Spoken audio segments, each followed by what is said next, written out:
I got this. Okay. I got it. Okay. I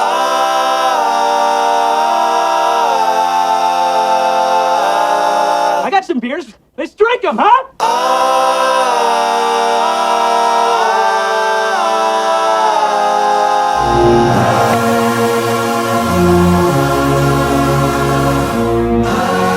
If you really want some film at 11, why don't you follow me down to the brewery? I'll tie a bowling ball to my ankle, dive in the vat of beer. I'll leave this world the same way I entered my marriage, dead drunk! Hello? Want a beer? Hook it up! Hey, hook me up! Yo, Herb, take it from the top. 1, 2. Beer? This is how we do it. My mic sound nice, check 1. My mic sound nice, check 2. My mic sound nice, check 3. Are you ready? That's cute. I remember when I had my first beer.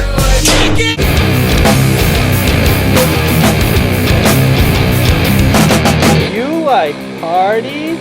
Yeah. We can invite all our friends and have soda and pie. Yeah! I hope no bad people show up. My mic sounds nice, check 1. My mic sounds nice, check 2. My mic sounds nice, check 3. My mic sounds nice, check 4. My mic sounds nice, check 5. My mic sounds nice, check 6. Are you ready? You want some of this milk? Rather have a beer.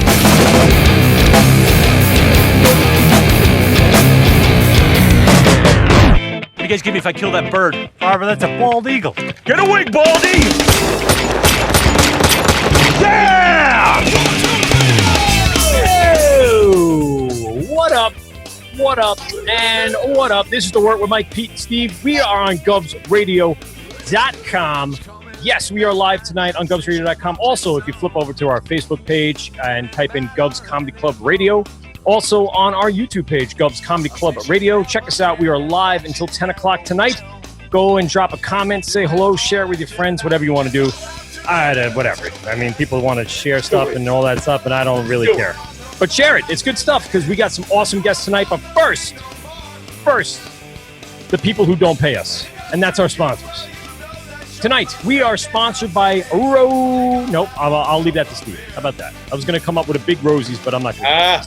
All right, so I'll start with Brewbag. My buddy Scott Quick over at Brewbag makes this really cool thing. It is a cornhole, beer pong, lawn game. It is a lot of fun. You're going to have a tremendous time drinking, remembering the old days of hanging out and playing beer pong or sitting in the backyard playing cornhole. Well, he combined the two of those into one awesome game. Brewbag.com. Go to brewbag.com for yours today. And if you go into our, what do we call it? Our link in our bio of our Instagram page. Linktree, yes. You will find a link so you can get your own brew bag for a discounted price through our show. Go to brewbag.com and go, I think it's /the Wort. But go ahead and just go through our Linktree. It's much better for you. And then I'll say, Steve, now take it away. Rosie's Draft Solutions. Rosie's Draft Solutions provides professional draft beer system services, line cleanings, and more for establishments so that customers can enjoy best quality beverages possible. They service bars, restaurants, halls, events, homes, and all other beverage establishments across Long Island and Westchester. You can reach them at rosiesdraftsolutions.com. They are the best. And Mike, what do anyone get if they mention the Wort? That's right. They'll get 10% off their line cleanings and pretty much any hardware that they might need. Just mention the Wort to Nick, and he'll hook you up. So thanks to Rosie's Draft Solutions for being part of the show. We're also sponsored by VintageBeerClubShirt.com. VintageBeerClubShirt.com. Go get your vintage beer shirts from all sorts of times where beer was just not quite what it is today, but the logos were cool and nostalgia's cool. So go to VintageBeerClubShirt.com. In the promo code, type in Wort for percentage off your order. We are also sponsored by the following. Brewers Hardware. Brewers Hardware. Everyone loves Brewers Hardware. So BrewersHardware.com. And they actually have been really big fans of the show over the last 3 years now almost. And there's so much that you can get from your small home brewer to your large capacity needs. Go to brewershardware.com and get what you need today. Last but not least, we have a couple of runner-ups. We'll call it runner-ups. And that is going to be our friends over at taphandles.com or taphandles.com for your custom-made tap handles. Also, check out our buddy Jeff Hartwell over at hartwellwoodshop.com. And anything I missed, Pete? I forget if I Tavor. Tavor for beer shipped right to your door. Straight to your home from all over. But if you don't want to do that, then you can just get on the Intertubes and look up Alewife. And guess what? They will ship beer right to your door everywhere in New York State. Boom. So there is a great segue, gentlemen. And thank you very much for joining the show tonight. Really appreciate you spending the time with us. Thanks. Can we get that dog back in frame? Is that at all possible? I saw. Yes. Where'd the dog go? Here's the kid. Where's the good boy? Oh, good girl. Good boy somewhere. So yeah, you guys appreciate you hanging out with us tonight. We have Keir and we got Pat and Patrick, or Patrick and Patrick. I don't know how you want to be singled out or not. Or it's Pat D. Everyone go by last names because everyone calls me O'Toole because there's so many Michaels growing up. So they just say, "Hey, O'Toole." I go, "Yeah, that's me." Pat usually goes by Pat, and I always go by Patrick. Okay, that makes sense. Good enough. I like it. So now I can. So when I ask a question, I want to make sure I'm asking it to the right person, not just say, "Hey, Patrick's," plural. Thanks a lot, guys, for hanging out again. So we want to get to the bottom of this because we've seen so much out there. We actually connected with you months ago when you were first kind of venturing out into the tap room in the new site that you guys are opening in Sunnyside. So I want to kind of backtrack prior to that because you also have the Alewife Brew Pub, correct? No, I had to close that recently. So it's completely closed, or is that just due to COVID? Completely closed now. All right, so we're pivoting. We're moving on to a new thing. Yeah. Okay. All right. So moving into that venture, there's got to be so much going on nowadays. Let's travel back to those brew pub days and tell us how the three of you guys got hooked up and how this all got started with the brewery. Fuck's sakes. Memory work. I'm glad I'm not the first one tonight that said fuck. That's okay. I don't really care, but I'm usually the first one. Get used to it, man. It's fine with me. I don't know. We came. Did I lose it? We just came up with. I've been trying to do this for many years now. I opened a bunch of bars in the city and Brooklyn and Queens, and I've always wanted to steer in the direction of my bars have always been craft beer bars. I've always wanted to dip my feet in the brewing game, and a couple opportunities come up. I took over Alewife years ago from Daniel Lanigan, now of Lord Hobo, and it was such a big space. I always wanted to put a brewery in there, and so first thing was to do was to start scouting people who would be like-minded and wanted to jump into it, and hit up Keir, courted him for a little bit, and then so Keir was the first piece of the puzzle, and then I think Pat just landed on my lap. Pat was one of the most experienced sales reps I've ever come across. He used to sell me some dodgy beers, and I'd buy them because it not mean anything really. And then Pat signed up, and the three of us have been together for the last couple of years. And so we tried to make a go of it at 51st Street in Long Island City to build a brewery there, but we put a lot of money into it, we put a lot of effort into it, and then it all came crashing down when the landlord wouldn't sign off at the very last moment. Oh. So we had to go hunting again. So we went out and looked for new spaces, and after nearly 6 months, 9 months, we got the new space that we really like, and checked all the boxes, and then we started the long process of building a brewery right there in Sunnyside. So it's been a hell of a run. But we're it's been fun. It's been a lot of fun, a lot of stress, but a lot of fun. We've obviously want to be brewing a lot sooner than what we are in our own facility, but we had a lot of fun at the brew pub. We got Keir has been banging out some great recipes that we're excited to brew in a much bigger system. And but getting our name out there has been when you're contract brewing, you're not exactly you don't really as hands-on as we all like to be hands-on with anything, especially Keir. He's such a perfectionist. We can't wait to get our own little house together. Or, you know what I mean? But Here, we all came together. Sorry, Patrick. I did see that, just to note the collab. This one right here, the Goza, brewed in collaboration with Great South Bay, which is right here in our backyard out here on Long Island. So we brewed it there. But Pat put together the collaboration with the band Gozu. Actually, is the collaboration, and they're a metal band. But we actually just brewed it at Great South Bay. Right. So Pat, can you confirm or deny the dodgy beer comment? Can you elaborate on what you're trying to ship off to them? Listen, I'm not gonna deny it. Most of the beers I sold them were good, but I was in a transition moment, and there may have been some dodgy beers. I was in a dark part of my life. Listen, yeah, those dodgy beers led to this to where we are now, because I walked into the bar one day to sell him beer, and he was telling me about the brewery. And he said he was looking for a sales guy, and I was like, I want the job. And he said, you're hired. That was my interview. And it was awesome. Yeah. We have been known each other for many years, I would we didn't really need to discuss much. It was like we knew each other too well. I was going to assume your beard is probably your resume. That's it. Just shows your journey. I like it. I've been trying to grow. I can't get past like a certain stage. I really can't. Once it gets to one point, it's too out of control. You guys have all nice kempt beards, and I just can't do it. I just grow a half inch, and that's it. Keir and Pat have got beards. Yeah. So, Keir, you became the first piece of the puzzle, as Patrick was saying. Where's your background coming from? And I know you said, a couple of things have had to happen for this to magically work. So, give us a little bit of your perspective on the whole process. Well, I started at 6 Point Brewery down in Red Hook, Brooklyn. Yeah. And then before that, I was actually making whiskey over at Widow Jane, which is also in Red Hook. And it was at the right time, the right place. There was one of the brewers, which I cannot thank enough, Danny Bruckart, who was taking a little sabbatical. And I was over at 6 Point washing kegs, helping them out. And he was like, would you like to become a brewer instead of just washing kegs? And I was like, sure. I've been watching them for a while.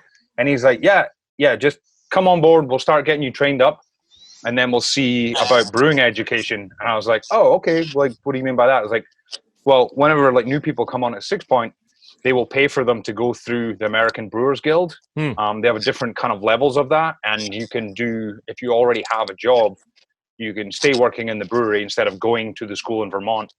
And they'll just test you throughout the 6 months or something you're at the school. They send you the DVDs and you watch them along at the same time as other people. And I got that job, and then I was there for like 5 years, something like that. And then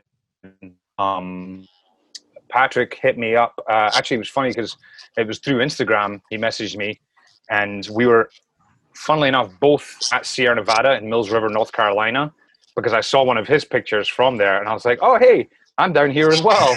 And he's like, oh, I'm on a tour. I want to talk to you about something. We'll get back to New York. And I was like, cool. Because I'd heard through the grapevine that he's working on a project, so I figured that was what that was. And I was looking for a new venture. 6 Point was a great company, but like, they would tell you all these great ideas, and then they would never really come to fruition. They're the oldest, nearly one of the oldest breweries in New York City, and still no tap room. So I was like, I'm ready to try something new. You think it's because of their location? They don't think they would draw down there? Or do you think it's just a direct, constant, conscious effort to not do that because they don't think it would work, or they don't think it's worth the time or the effort or the whatever it might be? No, well, back when they first started, you weren't allowed a tap room. There was nobody.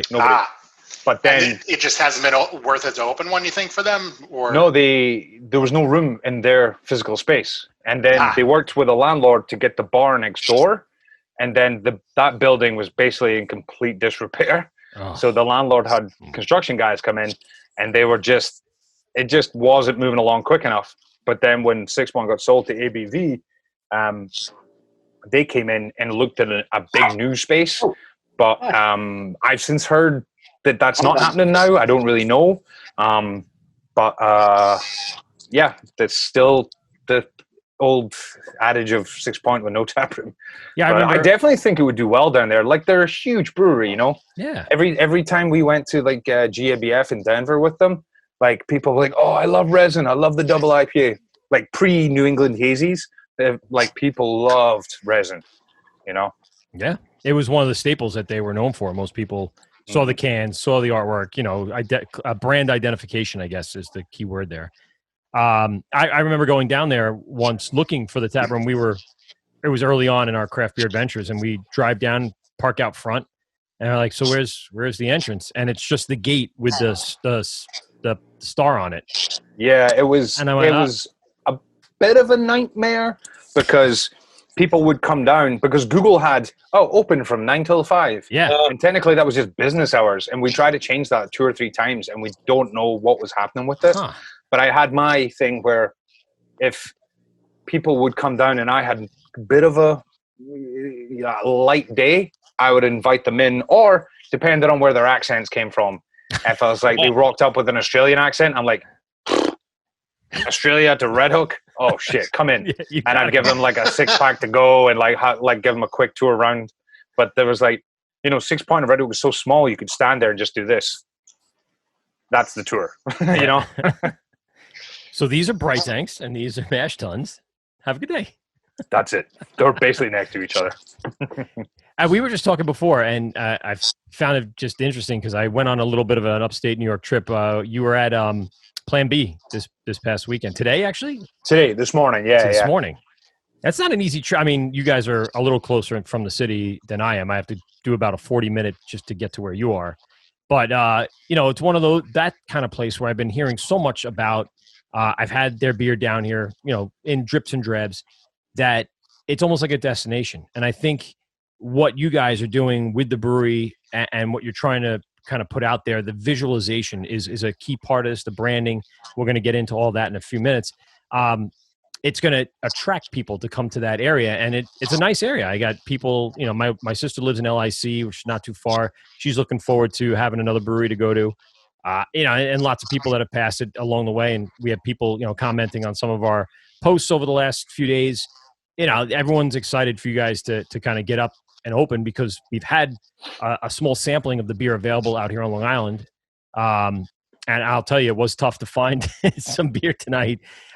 We went to 3 different places who all are sold out, which is, I guess, a definite positive thing for you guys. Yep. Good to know. Yeah, I was going to say, Pat. Yeah, Pat, if that's you on could you. pass those places along to us so we can restock them, that'd be great. Yes. Well, our buddy Mark from Hopscotch, he's I invite him to come in tonight and say hello.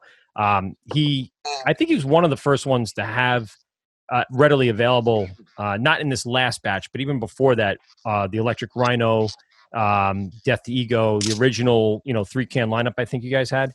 Yeah, he used to come in and get it himself. Yes, well, that's what he does, and that's why we like him so much. He loves the travel, and he loves bringing that small brewery startup. He loves just getting you guys entry level, and then just getting it out to everyone around here. Yeah, it's just realized that I was only like 2 minutes off my track because I live out in North Fork, Long Island, so it's on the way home. I even stopped in there today, but I didn't realize it was on a Monday.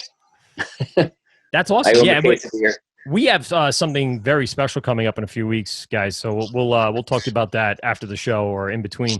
But we teamed up with him a few times in a couple of ventures, and he's kind of our go-to guy. I mean, such a nice guy, and just loves to get that beer out to everybody. So we'll just give him a shout out too, because Cheers, he Mark. had the most recent batch of Death to Ego with the double dry hop. And I think he had the Hells, and he had one other. And I texted him as soon as we got the confirmation from you guys. And he goes, nope, it's all got 1 can left of everything. I went, oh, no. Now I got to go. Tomorrow he's going to have our newest IPA. It's Cognitive Frequency. Yes, I saw that promoted, yes. So that's what he was supposed to get 2 weeks ago, but it wasn't ready. And now we're dropping it everywhere right now. And we have another guy. I didn't know he closed on Monday, so I thought he was. I guess he's. Yeah. I texted him, he's like, "Oh, you got the key there." I'm like, "I'm not going into your store, man." I got a goo on me right now, and I'm not going into a bar. He's got cameras. You don't need to go near those. The other store that I usually try to frequent was Copake's Fine Fare. Our buddy Frank got the first batches of. There you go. Got some of the first batches as well. he stocked, I guess, the Bushwick one, and then he brings some out here for a lot of the hard to find, New York City breweries. And that was one of those two, hopscotch and fine fare, first experience with Alewife when I saw it on the shelves. It's very hard to find elsewhere, but now. Today, I actually got in touch with our buddy over at Beer City, Mike, over at Beer City in Deer Park, or at North Babylon or so, and he's got every single thing you've released in stock, ready to go. So I'll give him a quick shout out. Nice. I told him I would. Great. I talked to him today. I said, "Listen, thank you," because we were all stressing out, running all over Long Island trying to find who had any left. I remember doing that delivery. Fucking hell, it was like a whole van load. The one account, I'm like, what is this place? And then I pull up, I'm like, it's a weird spot. Got like 4 locations or something, and nice guy, and can't wait to drop beer there again. And he promotes it as well, and he actually told the guy at the West Babylon Beverage to tell us that it was there. So he didn't get his call. He didn't jump on the cases when they were available. So again, just hard to find, which is, I guess, a very good thing, because then it makes it a more demand, supply and demand kind of thing around here. And especially now, knowing that you have a bunch of releases coming out, and after the show, obviously we're going to continue to promote and have, the can art on there, which is dope. We got to really talk about your can art. I appreciate it. So, I mean, and again, what I've had from Electric Rhino to Death to Ego, how did those first few beers come about? What was that first release, or what was that first batch all about? What were you trying to get forth there? I like Keir. Take that one. Well, those were just recipes I'd been coming up with for a while. I'd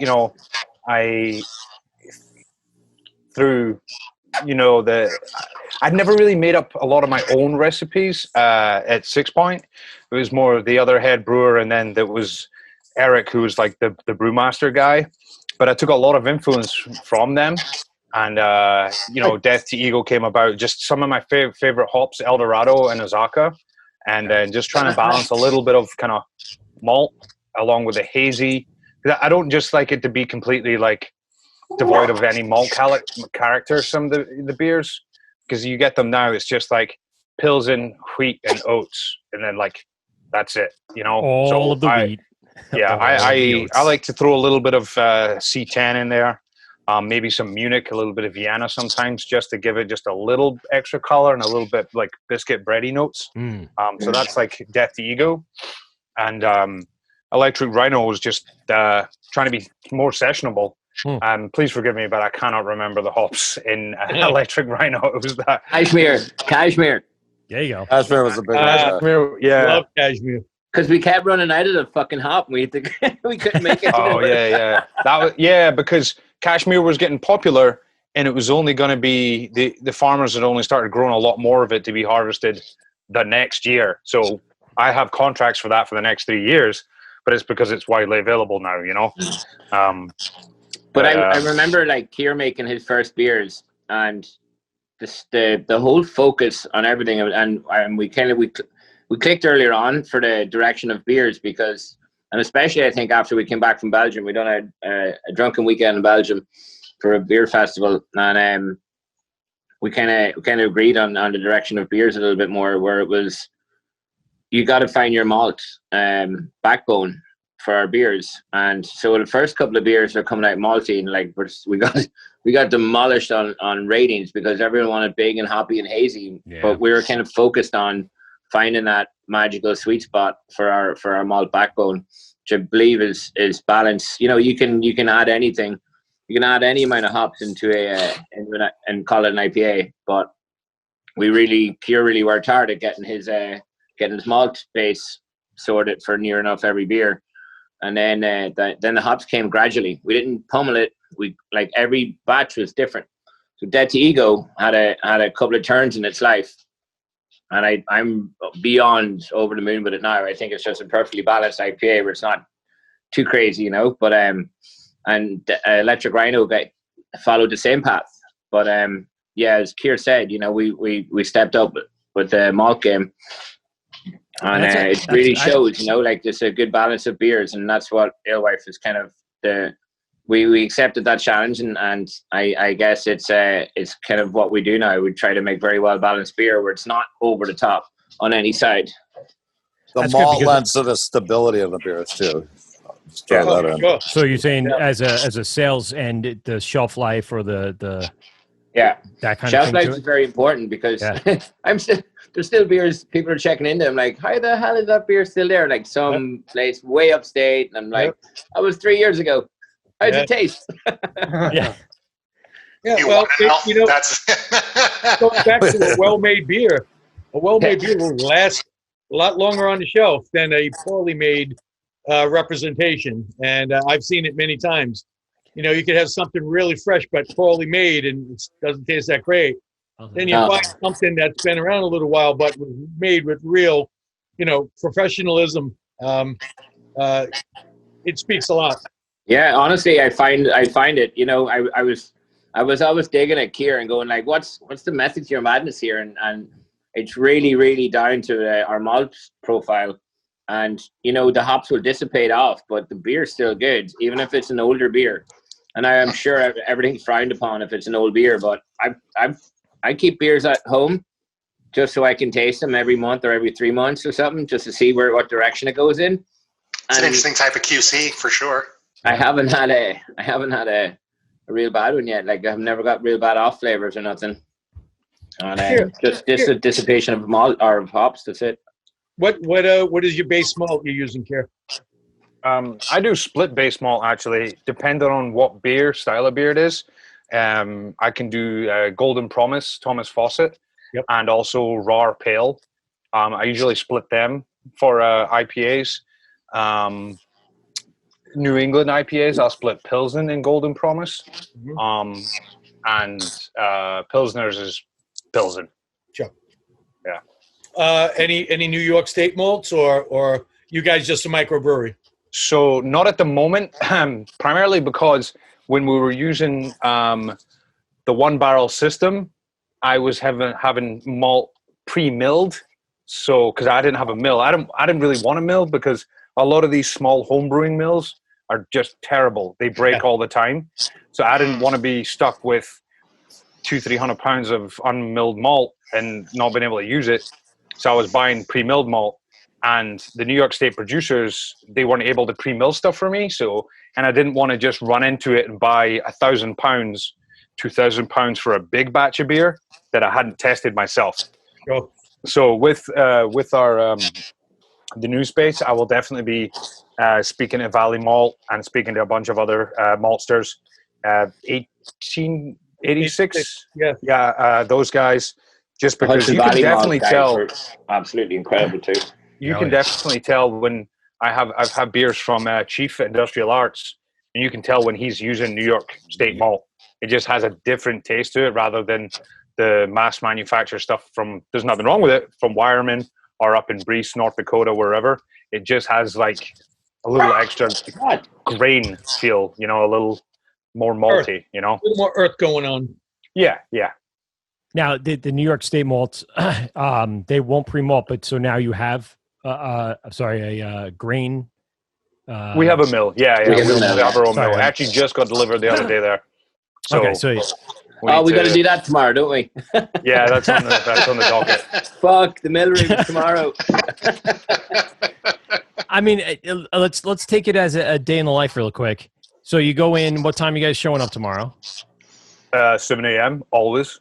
Yeah, and is it Wow. Can I get the recording of this, please? It'll be up on all our platforms. We don't. Usually we get there 9ish. If I'm staying in the city, I'll get there a lot earlier. But it's sometimes it's a 2-hour drive for me to get there in the morning. Jeez. And but then I'll stay in. Like I'll either stay at the brewery or I'll stay at my brother's house. And but Keir will get in usually before me or whatever. But then we go. It's just been construction, and it's just been. We should be built by now. It's been very frustrating trying to get people together and work. And I guess there was a pandemic may have slowed some shit down, but still, I know they're working. But when we got our work permit for during the pandemic as an essential service, we figured we'd get going. And then we ran into a couple of problems, and then a lot of people are busy and they're delayed. So I'd say we're nearly 85% done. Well, take us to that first day. So when did you acquire the building? Oh, I have no idea. 2 years ago. Okay. So what was some of the first things that needed to get done? Was there a lot of demo that needed to be done to open? Yeah, there were space, some the floor offices plans? there. There was a lot of offices within this big space. It used to be a garage, and then it went into a TV and radio repair shop. And then we got to drive a forklift through all the offices and demolish everything. It's fucking really good fun. So there is some benefits to doing it yourself. And then, That's fun. I guess we built the cooler first. We've done everything ourselves. Nice. I was still in a funding kind of thing, trying to sell my businesses and trying to find investors. And so the three of us really busted our ass and worked as hard as we could during them tough days. Then it was applying, like doing drawings, getting plans, trying to get the engineers working with the architects and vice versa. And it's a long process. And I remember you just mentioned Chief earlier. He's like, you think you'll do it in a year, but it's actually going to take you about 3 years. So, we've been together for 3 years or more, but it's 2 years on this one building. But I'm hoping we'll be crushing it now in the next couple of weeks. We're just waiting for our SLA license. But build out has been a challenge and a half. Like I've built many businesses, but this one is just tough, man. It's the boys have been great. What was the state of the plan or the process when the pandemic hit? Where were you guys at that point? I think we're still. Keir, correct me if I'm wrong. Were we digging, or did we finish that?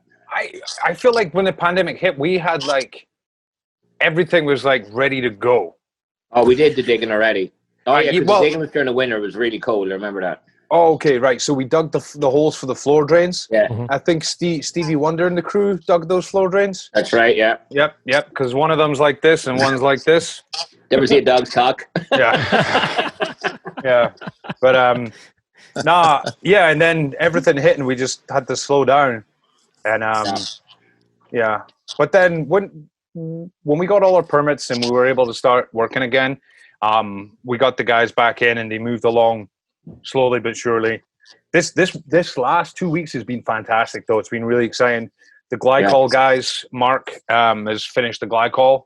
The electricians just got to hook up all the thermometers, and we have a fermentation control panel from Craft Automation needs to be hooked up.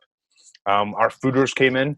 That was our question. We were talking about that before. For that video, man, that's got to be sweet seeing those babies come in. Yeah, they came in a little early, but we couldn't say no, Yeah, Fooder Crafters put an awesome deal out when it was like 50% down, 50% in a year. I know. You remember we kept going back and forth on that, and you were like, "No, we don't need them yet. We don't need them yet." I'm like, "Dude, this fucking deal's running out in a week. We got to take it." So we took it. Yeah. So what's the first thing? I mean, they're not in yet, obviously. So, or are they? Not here. Fooders are in there. Nice. Yeah, they're in there. So what's the first thing you're gonna fill those bad boys with? Well, the fermenting. We have a fermenting fooder, so that one's like just going to keep being used for different things. Nice. I'm thinking, got to be the saison with Bond, right? Yeah. So I want to do a saison with Bond Place Brewing. Don't know if you heard of the guys from Pennsylvania. We've heard of it. I've heard of it. Yeah. Yeah. There's Sam's an old friend of mine. I tell him he should give me stock in his brewery because I gave him the home brewing magazine. That started him on the way. Oh, really? Yeah. He still has it. You owe me. And yes, 20% finder's fee. I want to do a saison with him, and I want to do something with Evan from Plan B as well. Yeah. In the other one. Do they have some crazy stuff going on there? Plan B is probably one of the most amazing breweries in New York State, if not the most amazing brewery. I'll make an analogous comment to what you were just saying. I gave my first audio mixer to a kid that lived in my town. He ended up producing Eminem's album and somebody else's album, and he's a pretty well-known artist now himself. And I gave him his first mixing board, and I actually texted him when I heard back from him. I said, "Dude, anything you can help me out, anything at all, pay it forward. I mean, I was doing you a favor. Can I get my mixing board back at least signed by somebody? That'd be cool. Yeah. Have him spill a drink on it, and that's good enough. I'm okay with it. That's funny. But that's it. I mean, like that's the same thing. I've been trying to help people out as a teacher. I try to help kids out along the way.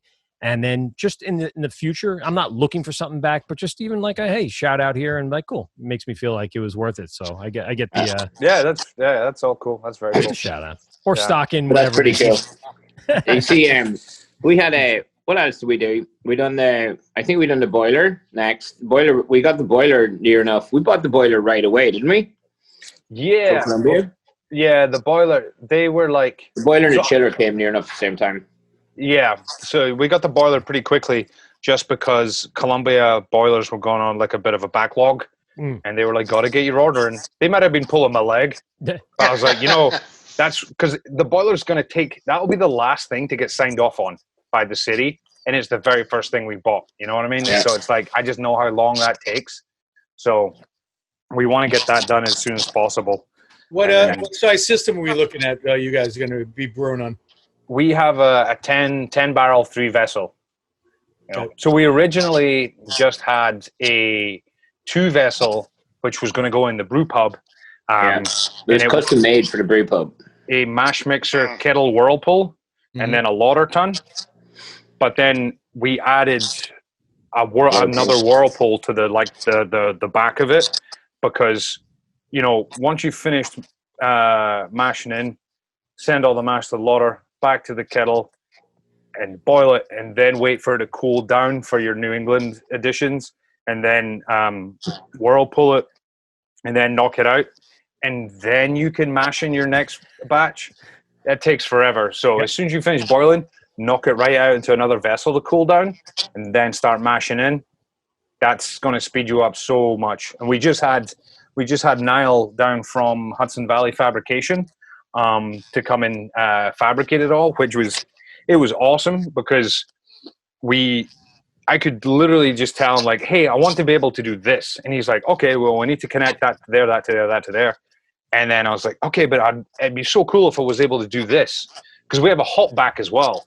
So that's I really wanted a hop back just for like infusing like some fresh hops, wet hops, and also just other like things as well, because there's a brewery, Three Chiefs out on the West Coast, and when they're doing their big imperial stouts, they're using a hop back, and they're putting in like cinnamon and red pepper in the hop back, and they're recirculating the wort through that, and then they're checking the wort to see if it has enough extraction, and then when they are, then they send it on. I don't know if they're adding more to fermentation, but so more or less, we got the plans of the brewery, and we scrumpled them up, and we threw them out, and Keir and Niall just fucking Jimmy rigged the whole thing.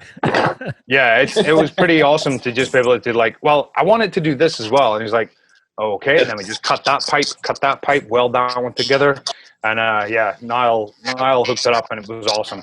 I remember sitting there listening to Keir going, what if, and I was like, if I hear more one what if, and like, this guy was coming down for 5 days, he's going to be here for a month, and then, but no, Niall and Keir like really worked in 2 days, and Keir texted me, he was like, I think he's going to be out of here tomorrow. I'm like, no fucking way. He was responsible for 30 things, and he's just amazing. So any aspiring brewers out there that want to build a brew house, I would definitely give Niall a call from Hudson Valley Brewery. He really crushed it for us. Hudson Valley Fabrication, yeah. He saved our life, saved our skin a bunch of times, because we had DME were supposed to come down and do the installation.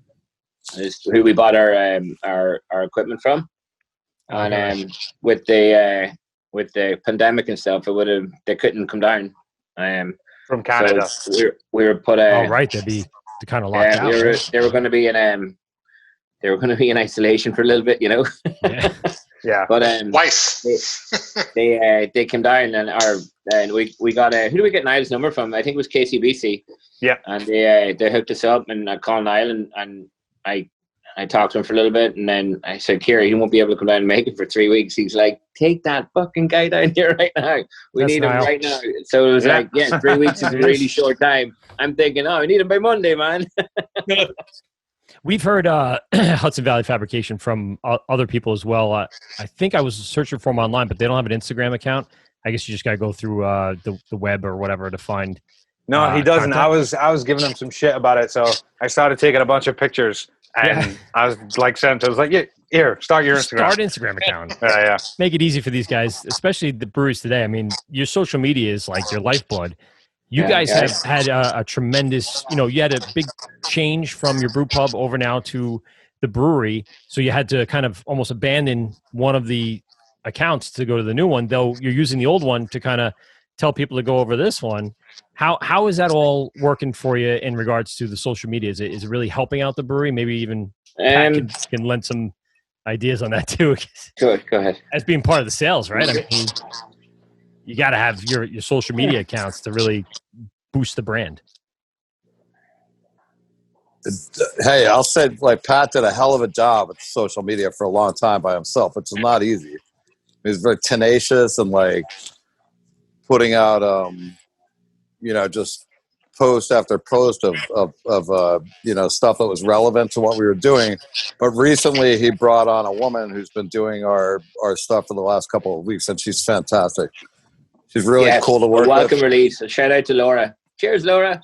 Yeah. She was our first contact back when we got back in touch with you. So yeah, shout out to her. Yeah, she's Very fantastic because for me, I'm moving around most of the time, like trying to hit accounts, and I always have in the back of my mind that I have to shout stuff out. So it's nice to just be able to send a quick text or a quick photo that I took on the road to her, and she'll put it up like instantly, and it's great. It's even nicer that I don't have to nag you both for pictures and shit. Exactly. The new photos came in. Give me the pictures, goddammit. I know, right? Yeah, I'll give Laura a big shout out. She's awesome. Yeah. And it's funny with people's breweries' Instagrams. I'd like to throw this out to any other brewers that are listening. You can always post a lot of pictures of your beers, like this. As a brewer, I don't really care. If you're posting pictures of like your processes and maybe like doing little videos about stuff as well, like how you're maybe kegging up your beers or the way something works on your equipment, that is very clutch. That is what I want to see. My most ever talked about, interacted with on other people was when I was at 6 Point. We had this kegging machine like hung from the ceiling, had like 8 lines coming down to it. And I got so many questions about it that I did a video about it, like a 4 or 5 part video, breaking it down, stripping it down, cleaning it, putting it back together and showing everybody how it worked. I had thousands of views on that one, and like 80, 90 comments, and people like, oh, that's really cool. Because some other people, I go to bigger breweries than what I was working at, and they just have like 2 Sankeys filling one keg, filling another keg, and it's like, that must take you all day. You've got to do like 100 or something. And I'm filling 30, 40 barrels within like 35 minutes because I'm working with 8 Sankeys. And yeah, like that was a very cool thing on my Instagram. It was actually funny because I was known as I call myself the 6 Point Brewer, and I got like over 4,000 followers, but it was because people thought I was 6 Points Instagram. They thought I was the main one. yeah. So I got that. 50,000 awesome. followers. They're like, this guy's awesome. Yeah, this place is great. The behind the scenes though is a big deal. I think for Pete and I, who were not brewers, Steve had his own brewery, would understand a lot of the behind the scenes stuff. For us, to kind of delve more and more guest by guest into the behind the scenes stuff is the most interesting thing for us to find out what's going on behind that tap room wall, and to get tours and to kind of really sit there and have the brewers give us some time to ask questions to find out more. I have no ambition of being a brewer, but yet I am so interested in how everything back there works. Because from the comment of, if you can make bread, you can make beer, to what you walk into in a brewery and you see the pipes going every which way and the gauges and everything, you're like, there's no way this is like making bread. Get out of here. You're a liar. I love following around the pipes. So you walk in and you start from like the mash tun and you're just like, where does that go? Yeah, you're looking at that and you got to figure everything out. And that's why, I talked to quickly the boys at Greenport Beer and Ale, because they have a DME system, and I got sent a a filter for moving the wort from the kettle through the heat exchanger into the whirlpool. And I got this little kind of sock filter thing to add in line. And I was like, oh, what if it gets clogged up? What am I going to do? And then I saw on the one at Greenpoint Beer and Ales, they just built a bypass with like an extra butterfly, a couple of valves, and a pipe. And I was like, yeah, that's really obvious. I don't know why I didn't think of that.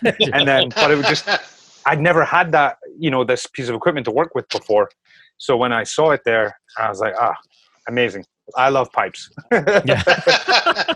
Just to clarify, that was Greenpoint, right? Not Greenport. Yes. Yeah, Greenpoint Beer and Ale, right? I say that all the time. I say Greenport pint. I don't even know what I'm talking about. When they have, did you know? Oh, there you go. Oh, nice, dude, nice. Oh, bring out the good stuff. You're laying it down, damn. Tis the season. Yeah. Actually, I got this one for free because I popped into the K&E beverage in New Paltz. Yeah. And I dropped off a few cans of our beer and gave them a sell sheet. And the guy's like, oh, yeah, you guys just disappeared. And it's because we weren't distributing through Craft Brewers Guild, right? And kind of the Hudson Valley. So the guy was like, oh, you used to sell cases of your beer a week. And I'm just like, well, you can buy it again now. You just have to give me a call and I'll bring it up on Fridays. Cool. I picked up a 6 Rothaus Pils. Ooh, and then I got this is the Weizen, and I got the Marzen as well. I already had that one. Oh, the Marzen. Yeah. My favorite one is the Hellas. Yeah, their Hellas is killer. Well, I got the Goes, so that's all that matters to me. There we go. After a whole day yesterday, drinking a Plan B, this fits right into my taste palette because that was all of those types of wild ale, open fermentation food. It was just crazy stuff they have there. So is that one of the things you really like to do moving forward, is to kind of follow along that path, considering it's one of your favorites? Or are you guys looking to do stuff like cool ships? Or are you looking for something like that in the future? So I would love to have a cool ship like up on the roof, like build kind of a little timber frame structure and put a cool ship up on the roof. But I will say we need to do experiments. I need to do some experiments on the roof with just like a tub of wort up there and then see what can be cultivated from up there. Because honestly, if it's just fumes running off the Long Island Railroad trains coming in there, it's not going to work. You know, we keep joking. We can do. We got some diesel up there. Yeah, diesel east. You can definitely like put in a coal ship and just have a sealed room and like cover the wooden rafters in Brettanomyces, Pediococcus, like all sorts of stuff. And it's a lot of thing where people say, "What do you mean by wild ale? How is it spontaneous? What do you mean by mixed culture?" And there's a whole different kind of level of what people think these things are. And you could cool it in a cool ship, but then you can also pitch yeast in it. That's not spontaneous. It could be mixed culture. You could have cultivated a spontaneous culture, and then is that a wild ale? I don't know. It's tough, but we definitely want to do stuff like that. But it needs to be experimented with first, because you've no idea what's up there floating around. Petri dishes all over Queens. See what's the best. I'm gonna say Flushing Meadows Park might be a pretty good one. Yeah, could be. East travels ways. Yeah, you guys have been, really producing hardcore right now. Like you said, you've been distributing now. I would say a good couple of months. We've seen the beers now start to creep out here as well. What's the process right now? I know you guys said you were doing a lot of collaboration. You're doing some contract brewing. So what's the current plan to get away from that once the brewery is open? Just get our brewery open, man. That's what we really want to do. Where are you guys contracting? We want our own house, Yeah. We have two different places. We have Torch and Crown up in the Bronx, and then Great South Bay is doing some stuff for us as well. We turned to Great South Bay because the volume of we want to do a kind of a smaller batch, and also Torch and Crown was getting really busy, and we needed to, like, we would come up with an idea and be like, oh, we want to fit this in next week, and they're like, no, like next month, and we're like, and then it takes another 2 weeks, so it's like 6 weeks. That's like half your summer. Yeah. So if I wasn't on the ball with the recipe and be like, oh, this would be a good idea, that's a great idea, and then you're like 6 weeks away from that idea being on the market, that's a hell of a lifetime. The timing of it from a distribution point is really tough when they can't like execute when you need them to execute. And those guys are great. They make killer beer. Actually, while I have the talking stick, I just want to throw something out there about beers out by you. Yeah. Superstar Beverage, we just re-upped those guys, and also Universal Beverage. And I know Universal. And Mr. Beery's has some of our beer too. Ah. And Bethpage. Yes, I know of Mr. Beery's. Love me some Mr. Noted. Beery's. That's close. Exactly, dude. If you go further east too, you'll be in. We're in First and South in Greenport on 19. Right, you are. Yeah. I met you there a year ago. And there's a great butcher. It's called Wayside. All our beers are in there too. Where is it? In Bayside? It's in North Fork. It's on the North Fork. Okay. It's called Wayside. Is that what you said? Yeah. Oh, it's called Wayside. Gotcha. Yeah. Going back to like the thing where like getting beers on the market quickly, it's when you're with a bigger brewery like I was before, they like sell the beer before you've even made it. So they'll go to all the distributors around the country and be like, "Yo, we're coming up with this beer. How much do you want of it? How many pallets? How many kegs?" And then once they get all those numbers from all the distributors, then they make that beer. And so with a smaller brewery, you just make the beer and then try to sell it. Yeah. Like once you get to a certain point, it becomes the other way around, and then you just you ask what people want and then you sell it. We'll be diving back a little bit. We won't be making as big a batches as we have to with brewing the way we are right now. We'll be doing because we got 20 bar fermenters and 40 bar fermenters, so it'll be a little bit more fun. We'll be coming up with a little bit more creativity because it's ourselves, and smaller batches are more pleasing and more experimentation. And also the economy of it becomes easier, right? Yeah. I said the economy becomes easier because we're making it on our own. Yeah. And we really want to try and, from what I've talked to Pat about, think outside the box where it comes to wholesalers, because we'd like to avoid them for now if we can. Yeah, I have no interest going with distribution for a long time. Yeah. I mean, is it at this point we're only focusing on cans, right? I mean, no one's really taking barrels in as much as they were. I thought that today too until I talked with Pat, and he's like, "I just sold all our kegs." I'm like, "What?" I thought nobody was drinking kegs anymore. I mean, where are those going? It's definitely a fine line. It's definitely a fine line, but Pat seems to have it down because he'll ask for 16 kegs, and they'll be out on the first week, and then the cans will start to trickle out as well.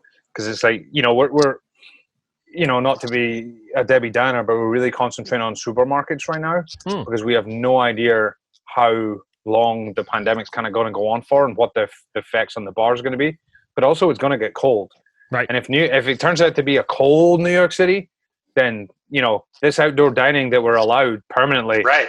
Who's going to be out there? Who gives a shit if you can? Yeah. It's like March of the Penguins. Everybody like this huddled around a pint. I just read their mandate today on they're allowing propane for the first time in Manhattan, and you need a fucking lot of propane to keep you warm in New York winter.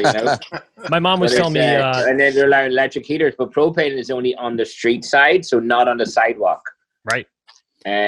So for us, we have two of those, but luckily we have a big space and the brewery, so but it's not about us in the brewery. It's it's hard looking at all our friends that have bars and they don't know what's going on for tomorrow. The uncertainty makes everything awkward because people, and they don't know. People want the stuff, but they don't want to pull the trigger on it until they know for sure that the weather is going to be nice. And who knows if they're going to shut everything down again? We'll see what happens on that level. Shoreline Beverage is another place that has. There you go, up in Huntington. They got a great working. Place every 10 minutes. Dude, he's going right down his list. He's like, boom, they're popping in my head, and I know from experience that you can't leave anybody out on this. No, of course not. You got to remember everybody, or you're in trouble. I used to actually drive up the Shoreline. Shoreline Beverage. Yeah. Stu Haynes, man, I love that guy. Yeah. He always had everything that you would want in stock. He has an email blast, so you get the latest and greatest. Their Instagram is kept up to date. So if you go onto any of these guys, I think that's the big thing. because I can go on a website, but how many people change their website at that day? You know, not Wait, everyone's. is that for like breweries or the host or the bar? home D's, man. I saw the breweries do a really good job at doing the website because they have new releases, so they constantly have to kind of keep that updated. But in regards to like the distributors, it's got to be the Instagram or the social media, because you can advertise something the minute it walks in that door, pop it up on Instagram, and boom, it's set. Yeah. And I feel a lot of them don't even do that. They may just post like, "Hey, we have this one beer." Well, and it'll be gone in like 2 days. Yeah. I noticed a lot of the guys though. As soon as it walks in the door, social media is great for this. They'll put it on their counter and they take a picture of it and they're like, "Hey, we have this right now." I know I've seen Bellport Dave do that, and Hicksville Beer and Soda, and some guys, especially Shoreline. Some guys, there's so many of them that do that because they have to. Because if they only got a small amount out there, you want people to know that you have it because they're going to come looking for it.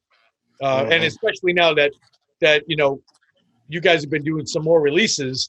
I know I've been seeing it on a bunch of the social media of some of the Home D's posting that they have it. So that's the thing. I always check in with Mark at Hopscotch and go, I see I pop in every 2 weeks or so and on the way home. But I follow him on Instagram. So yeah, I'm usually right off the highway and in to get a beer. And a grilled cheese. And a grilled cheese. Yeah. Freaking Ryan's cooking amazing stuff in that little tiny thing back there. I haven't had their food there yet because I'm always in and out, I just the gourmet grilled cheeses will make me want to just stay there all night. I do love a good grilled cheese. But we're doing collaboration wise. We're working with Tin Man from Buffalo and Lone Pine from Portland, Maine right now. Love us some Lone Pine. We haven't jumped into the recipe yet, Keir, right? No, I feel like a lot of these collaborations is the home team comes up with a recipe, and the away team looks at him and is like, yeah, that's fine. Okay. So it's like, you know your system, you're like, I feel as if like, if I start going, hey, what if you change this? And then they're like, like, but that's our recipe. You don't know. Gallons of Riesling grape juice tomorrow from Shin Estates in Long Island. Oh, wow. Are we even confirmed that we're using the fucking grape juice? Yes. Yeah. They're getting 3 kegs no matter what, Yeah, it's going to be a fun collaboration. They're very easygoing. You can tell by the emails, and we're all friends with Schatzel from Thin Man. So we're this is my first time going to be at Lone Pine.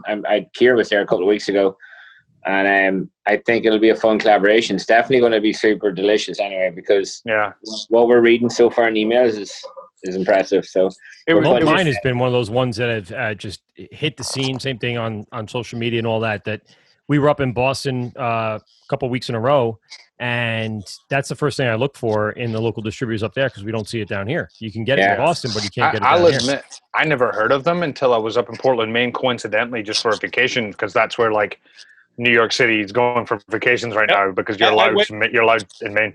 Yep, I went 3 weeks ago to Maine because of that reason. And I got the email about this collaboration, and I was like, oh, I was at Austin Street Beer Company, and Lone Pine was like right around the corner. And I went to go there, but they closed super I think they were closing at 8 p.m. And I got there like 7:45, and she was like, oh, you're free to wait. Like, you would be the next person in if someone leaves. But I really don't think anyone's leaving right now. I was like, okay. But I did have their pale ale at this awesome oyster bar, and it blew my mind, because it took me back to like, I'm not gonna say it was filter refined, but it was clear, so it was one of the two, and it was just had a great balance of hops, malt, like kind of dank, kind of piney, and it was like IPAs of old, and I absolutely loved it. It was my favorite beer while I was up there, and I know Bissell Brothers, but this was just reminiscent of like the early beers that I loved. They just make banging beers, man. Yeah. I'm so excited to get up there. Yeah. And just work with them for a couple of days, and like these beer, as Keir says, the older beers, but they need to come back a little bit. You know, like they were quite epic at the time, and I'm sure they still carry through. I haven't had a Lone Pine beer now in about a year, but I know where you're coming from. You know, They sell beer here in New York now. Yeah, they're distributed through Remarkable. Yeah. I haven't seen much in our local areas. Keep an eye out. Maybe down in you have. No, I said I'll have to keep an eye out. Yeah, because like I said, I picked up at least 3 or 4 different varieties in our trip up to Boston. The one I have left right now is the sour, the sparkler, and it's delicious. It's good. Oh, wait. They have a beer called the Sparkler? I think so, yeah. Oh, wow, that's funny. So does 6 Point. They have Sparkler as well. That's right. So they can go argue about that. maybe they use the, and that's what separated it. It's like, yeah. The Sparkler and you are Sparkler. Right? Yeah. But the thing there, the 6 Points one was a brute IPA, so that's kind of like, but that was one of my favorite brutes. We should do the Sparklers. Ooh, yeah. Completely mess with all of them. Well, it's funny because little insider info is like now 6 Point have the beer, the crisp, and so many people are using crisp to identify the beer, and I don't think they can do anything because it's not the name, it's just those 3 words that people have to put on their cans. So they're like, we can't really stop people saying crisp, We don't get Unless the you're trademark. Stone. English Unless you're Stone, and then don't ever say Stone in anything. Oh yeah. But like I feel like Greg, right? Stone Greg. I think he's just looking for a massive payday because it's Miller Coors. Greg. And he has to defend it everywhere to be able to get the massive payday. Like, fuck it. You know what, man? Where do you want to go to court anymore? Take all our money. Yeah. That's it. He lost all that money in Berlin, when he had to give up the Berlin brewery to Brewdog. Yeah. And that's another massive powerhouse over in England. I mean, those guys started with a TV show. That's how I heard of them. They're pretty much massive everywhere. Yeah, and now they're everywhere. There's a billboard in New York City somewhere that has, the Brewdog logo and Mickler and Brewdog just shot through the ceiling really in the last couple of months or years. So Brewdog started way up in the north of Scotland in this area called Fraserburgh, which is known as the Broch, and I'd never heard of them at all, even though I'm from Scotland. And then I started to hear of them, and they were just getting going because they were like against the grain and they were punk and stuff like that. But now, I don't know, when you sell like 20% of your company at a private equity, like where's the punk there? I'm not sure, But I was on their TV show once as well. Oh, were you? Which episode? I watched all of it. The New York City when they done the home brewers. Did they do it through the window of the apartment? Is that the one? Yeah. I know. So that was supposed to be 6 Points episodes with Shane, but then Shane was like, I'm too busy. I'm not going to be in New York. I'm over here. I'm over there. And then, it was going to be Danny and Heather were going to be on it. And then all of a sudden, Shane was like, no, if I'm not going to be there, 6 Point isn't going to be represented. So it was like, ugh. But then I ended up reaching out to Martin Dickey. And this is point to anyone who wants to email anyone in the brewing industry. Take their first name, the name of the brewery.com. Just email them. It's going to get there, And I did. I started talking to Martin Dickey, and he was like, oh, yeah, you should totally come along. So then we went along, and we got on, the people at the end that talks to James, how do you find the beer? It's great, So, yeah, he was also filming my head while I was washing kegs and stuff down at 6 Point. So those guys, like I said, hit the scene through the TV show to me, and then all of a sudden I started seeing the brand out there going, wait a second. I knew they was representing Brewdog, but never really recognized it as a brand sold over here. I thought it was a very small craft beer bar over. I think they've been here for a long time. I remember, Jesus, back when, how long ago did we were, my wife and I, she's over here cooking dinner. James came to town, I'd say 8, 9, 10 years ago. Easy, Pat. We had him in the bar before I went to Smutty. So that's. I have a terrible conception of time. So yeah, no, it's like mid to late 2000. Right. Oh wow, it's been a while. Yeah, it's mid to late 2000. Oh, you mean like 2005? No, I was more like I would say 7, 8, or 9, like towards the end of the decade. All right. So 8 to 10 years ago. It was funny. Exactly. James told me he was a victim of the 6 point open 9 till 5, and he came down and no one was there. And he you could have been the guy out there. Wait, you're from Scotland. Yeah. If I you're think from Australia, I might let you in. it was funny because I don't think at that time when he told me he went down, I didn't know who Brewdog was, but because I would have recognized the accent, I would have been like, "Oh, come in." They were in that same area on TV when craft beer was starting to become like a popular televised thing with Sam from Dogfish. Calgione. Yeah. And doing his show, and then people like Zane Lamprey, 3 sheets where we go to a brewery, a distillery, and then a bar. Those were, I started getting really introduced to the bigger world outside of my local area through those TV shows, and I think a lot of people also followed that. So that was a big deal. What was the one Dogfish done? I forget what it was called. He was the host. I remember going to Times Square. It was great, dude. That's so good. I don't know. I went to the one in Times Square. It was filmed there. We got invited. We went with Pat. Remember Dennis Flynn? Yeah. Remember he had the rap? Remember the few rap other guys? that he made? It was so good, dude. And they were asking, with the 40s. That was great. Well, oh my god.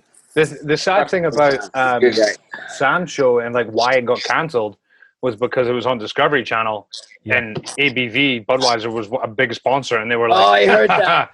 Yeah, you can knock this shit off." And it was like he was like the only like 5-episode season ever. Yeah, and I was disappointed that it got cut off. I liked the one where they were doing the was it the kombucha where they were spitting out the corn? Chicha. Chicha, that's what it was. Chicha, yeah. That one was like, ugh. And then they brewed it up in the Milton, Delaware brew pub, and then they told people after they drank it. Yeah. That's basically your mouth milling. Yeah. That's like for me, when people are like, "Oh, what do you mean? What's haggis?" I'm like, "Just try it first." Yeah. And then it was. I think it was Brewmasters. It comes up as Brewmasters. Yeah, you're right. That's right. Which is I was in they what did I done the interview? They were like they'd made one in Egypt, so it's what I guess the slaves would have been drinking or making at the foot of the pyramids or whatever, until we found out it was the aliens. Yeah. They brought down the chicha. Oh, that's right. I remember saying it was like, so what did you think of the beer? I'm like, tastes like fucking sand. So yeah, I guess it was pretty correct for the time being, That was with Pat McGovern from Penn University. I remember that one. I went to a talk with Pat McGovern and Sam Calgione in the basement of the Ace Hotel, and it was all about it was for promotion for the Ancient Ales book. Yes, they brought the Ancient Ales book. I have a picture of me and Pat on Instagram when I had my beard at the absolute longest, like down here, and we had the same length beard. But I'm sure, his wife endorsed it, but my girlfriend didn't. With the beard. Yeah. There's just so many, those kinds of stories. Have you guys kind of experienced some of those crazy moments throughout this time that really would exemplify what the brand and the brewery is all about between the three of you? Awkward silence, but not really sure. Dude, I was going to throw in before that in the pandemic. If the pandemic proves anything, you're breathing that stuff every day, so there's no need to be grossed out by it. It's like it's around you all the time. Yeah, with or without a mask. Yeah. We're all going to live. Most of us. Well, if you could smell a fart through your underwear and pants, how's that man fucking you? Huh? Exactly, dude. You beat me to it, Steve. Jesus Christ! I was about to do like a nice, like soft intro to that joke. You just hit it over the head, man. I can't. All right, bro. That's right. That's why we brought you with us on our journey.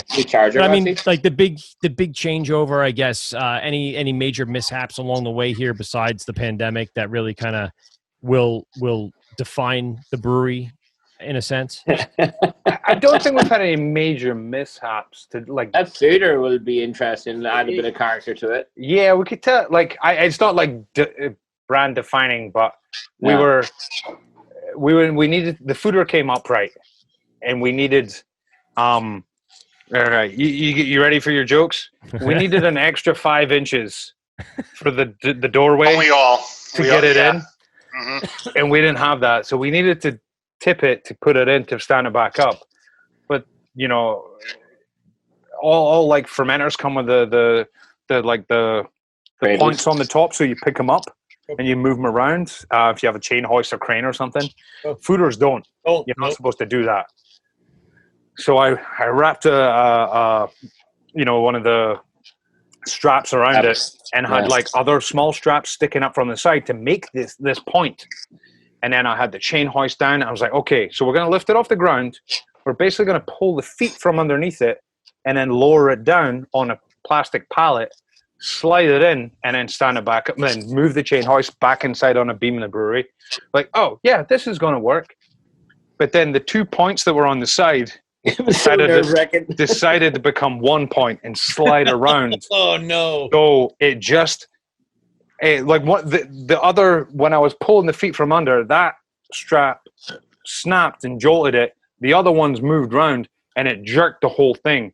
So the whole kind of fooder just kind of did this.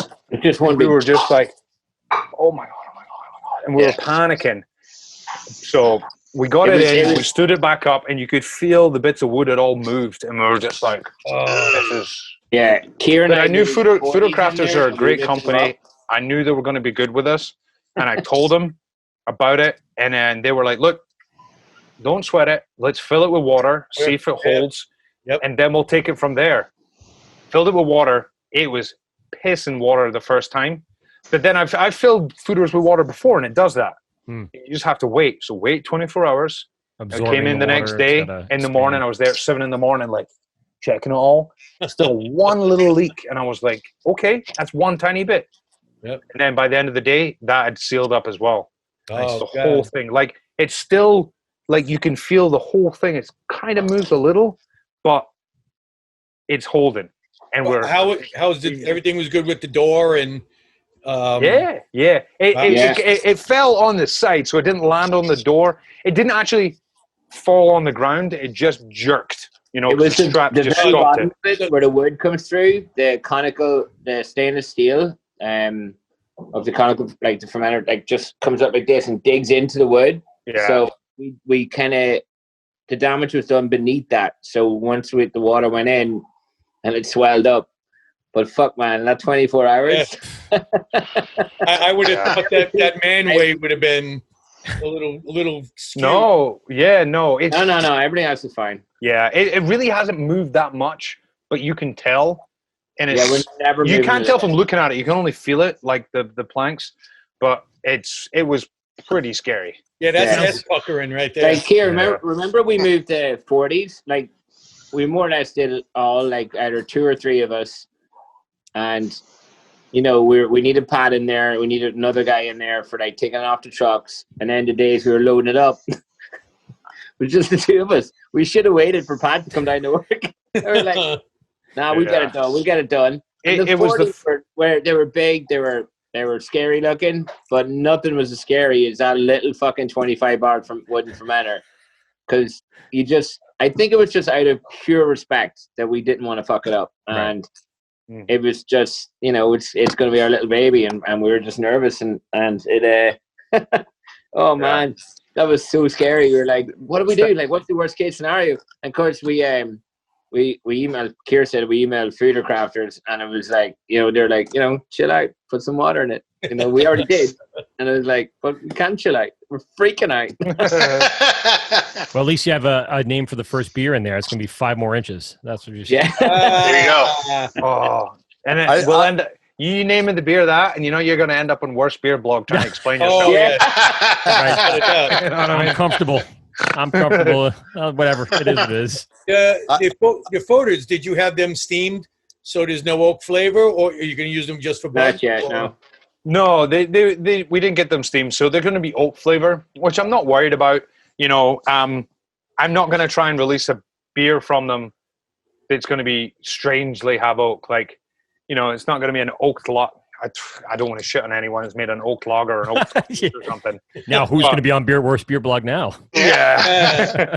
But, I'm just going to, that flavor as the oak comes out of it, it's going to work with what I'm going to do. Like, we do have a few boxes of hops that I haven't, I contracted them, but I haven't brought them in as HBC 472, which we did a collaboration last year with Service Brewing from Savannah, Georgia, friends of mine that I met years ago.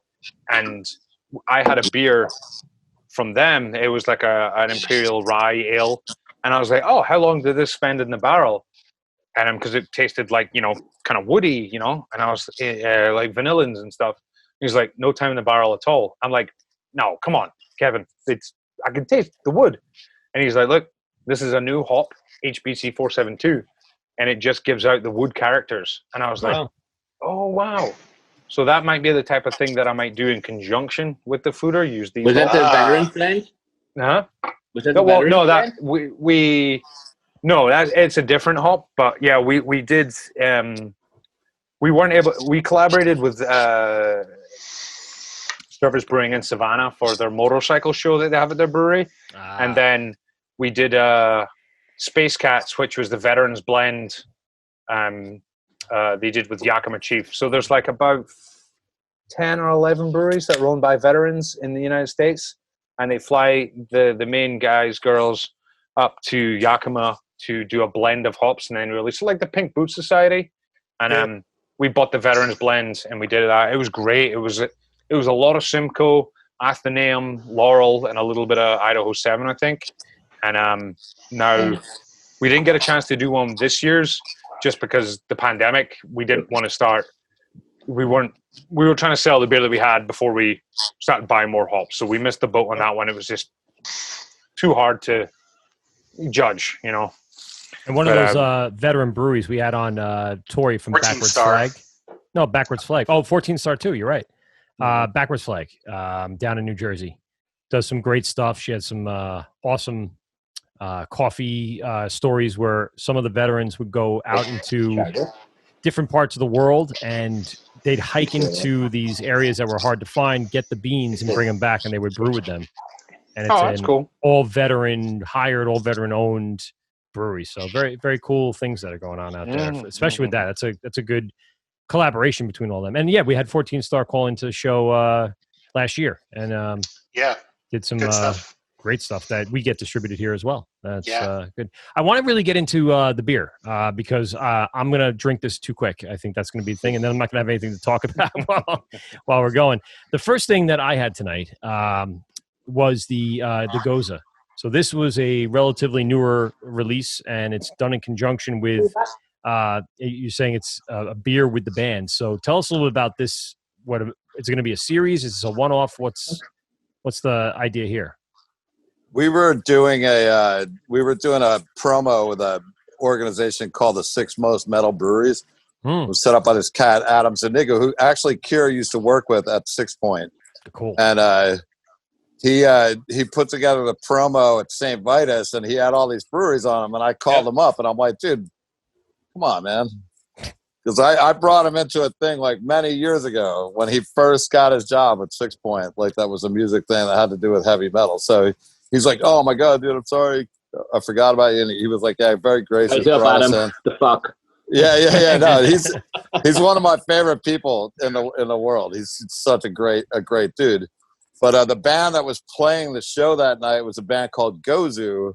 The bass player in the band was a guy named Joe Grotto, who was my colleague at Smutty Nose when I worked there for many years. And so I reached out to Joe and I asked him if we could do the beer, if they would be interested in doing the beer with us. And they said, yeah. So we made the first iteration of the beer, used the record cover rather from the record they were releasing right around the time that we did the show. And then Keir can tell you about the beer, the particulars of it. I think it's fantastic. Well, I haven't heard of them before. I just pulled them up on Spotify, so I'm going to have to give them a listen tomorrow. Oh, they're so good. Stoner rock, like heavy. Okay. Fun. A quick question, because I've seen a lot of breweries do collaborations with bands and artists and stuff like that. So what is the band or artist role in that collaboration? Is it a cross promotion? Do they actually come down? Did you guys have them come down and be part of that process? What was this was at obviously at Great South Bay. So was there like a conscious effort? We didn't have our own house. So when we do our own house, we're hoping to bring bands in to play. Pat's musical connections. We have an investor friend that is going to line up a few bands for us. So we hope to do a little bit more of that. But this was really nothing. It was just Keir's recipe. Yeah, this was more of a cross promotion type thing. It wasn't like they were coming down and helping me mash out or something, because I did the initial pilot batch, 1 barrel, and then sent the recipe up to out to Great South Bay. Yeah. Inevitably they're going to make the drummer grain out. So, that's just what's going to happen. Yeah. For what it's worth, Gozu is on a label that is called Blacklight Media, which is affiliated with Metal Blade Records. And the owner of Blacklight Media is Chris Santos, who's obviously Chopped fame. And he owns a couple of really awesome bars down in the Lower East Side. He's this classic dude, awesome dude. We've seen a bunch of stuff around here too. We've seen not metal based, more like punk rock based, but Day to Remember, Bayside did a collab. It was a black IPA. Movie Life did a release in the city. I was actually at that concert. It was kind of cool. It's a cool concept because you can combine. Allegiance did one. Oh yeah. That one with Barrage did one. Whatever that place was. We tend to try to forget that one because it was called. I heard it was hopped with it was thrash hopped. Yeah, it was thrash. With, exactly. Fucking love that beer. It was whatever that means. Yeah. Tell us a little bit about the Goza recipe here. Oh well, Goza recipes in general, the most simplest recipes you're gonna get anywhere. It was basically 98% Pilsen and I think a bag of Munich and a bag of wheat or something like that. I'm messing up the proportions there, I think, but there's you kettle sour it, so we used Lallemand, I think it was, their sour, dry sour bacteria, Lactobacillus plantarum, and then we after 24 hours we hit close to our target pH, and we boiled it off with the coriander and Hawaiian black sea salt. And we added a little bit extra lactic acid just to get it dialed into our taste profile, and then that was basically it. Saphir hops, I think, what it was used in the boil, and a little bit dry hopped with, but really not that much. And what is the output of the Saphir? Is it very piney? Is it more just? It's a noble hop. It's a noble hop from Germany. So it's got those kind of floral, herbal, kind of noble characteristics. Go along with the coriander, pretty much. To try and complement that. But yeah, it's not a complicated recipe at all. I can neither confirm or deny that it was based on other brewery that I may have worked at with their beer that rhymes with hammer. You already mentioned it. yeah. All you have to do is back up the tape. Yeah, you definitely as a brewer, you take inspiration from where you first started with and who you worked under. So are you talking about Jammer? Are you talking about Jammer? So it's a very similar recipe, It has a better taste, in my opinion. I tried Jammer a couple times throughout the last few years, liking a good Goza, a sour IPA or something along those lines, and it's better. I will say definitely 6 Point was tied to the constraints of the contract brewery they were using to make Jammer, so that's why we weren't able to do it kind of how we wanted to because of the facility. But definitely 6 Point have done leaps and bounds with their Baja Jammer, their Berry Jammer, and all the other variations. And they've definitely been great. I And think so, they did a super Baja Jammer. It's like 8%. So it's Really? like, yeah, if you want to forget the day you were at the beach, drink that one. You know what I mean? That's a I good always beer ask- description. I like that one. Everybody that comes on, I usually ask a couple of questions that, and I just like to see where this goes. So, what was all three? Is Patrick, Keir? What was the first craft beer that you had that turned you on to, to drinking craft beer? Because we all start out drinking pretty much garbage, and then we find our way.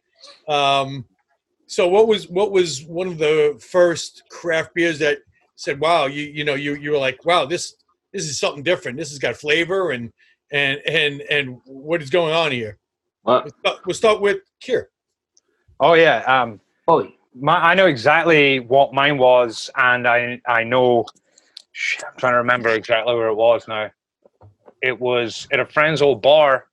It was Blue Point Toasted Lager. Oh God! Going super. I'm right there with you.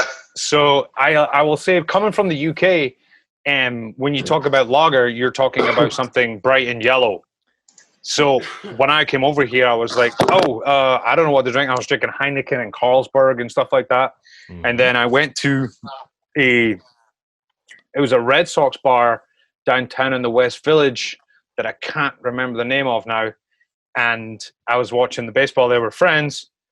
And I was like, a lager. And the guy's like, Blue Point? And I was like, yeah, dude, a lager. And he came back with it. And I was like, what?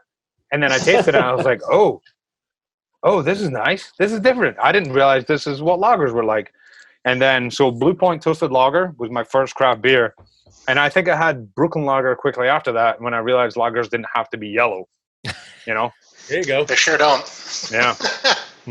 But that was mine, yeah. This one's easy because I've actually written this before and published it, but back in the mid 80s, Sam Adams Lager was awesome. But my story where the first one that really turned my head was I was out in California and I was in San Francisco and I was sitting at a bar and I was drinking a Budweiser in a bottle. And there was a guy sitting next to me at the bar just busting my balls like unrelentingly about it. He's just like, I'm sitting there and he's just getting on me and getting on me and getting on me to the point where I'm like, dude, you want to go outside? Like, I'm just trying to relax, Turns out so Ken Grossman. So he gets up and he's like, nah, I don't want to go outside. He just gets up and walks away. And then he came back like 5 minutes later with a pint of Sierra Nevada and put it down in front of me. And I picked it up and I drank it. And I was like, I totally 100% see what you're saying. And that was it. It was like, you're right. I am an asshole. This Budweiser shit.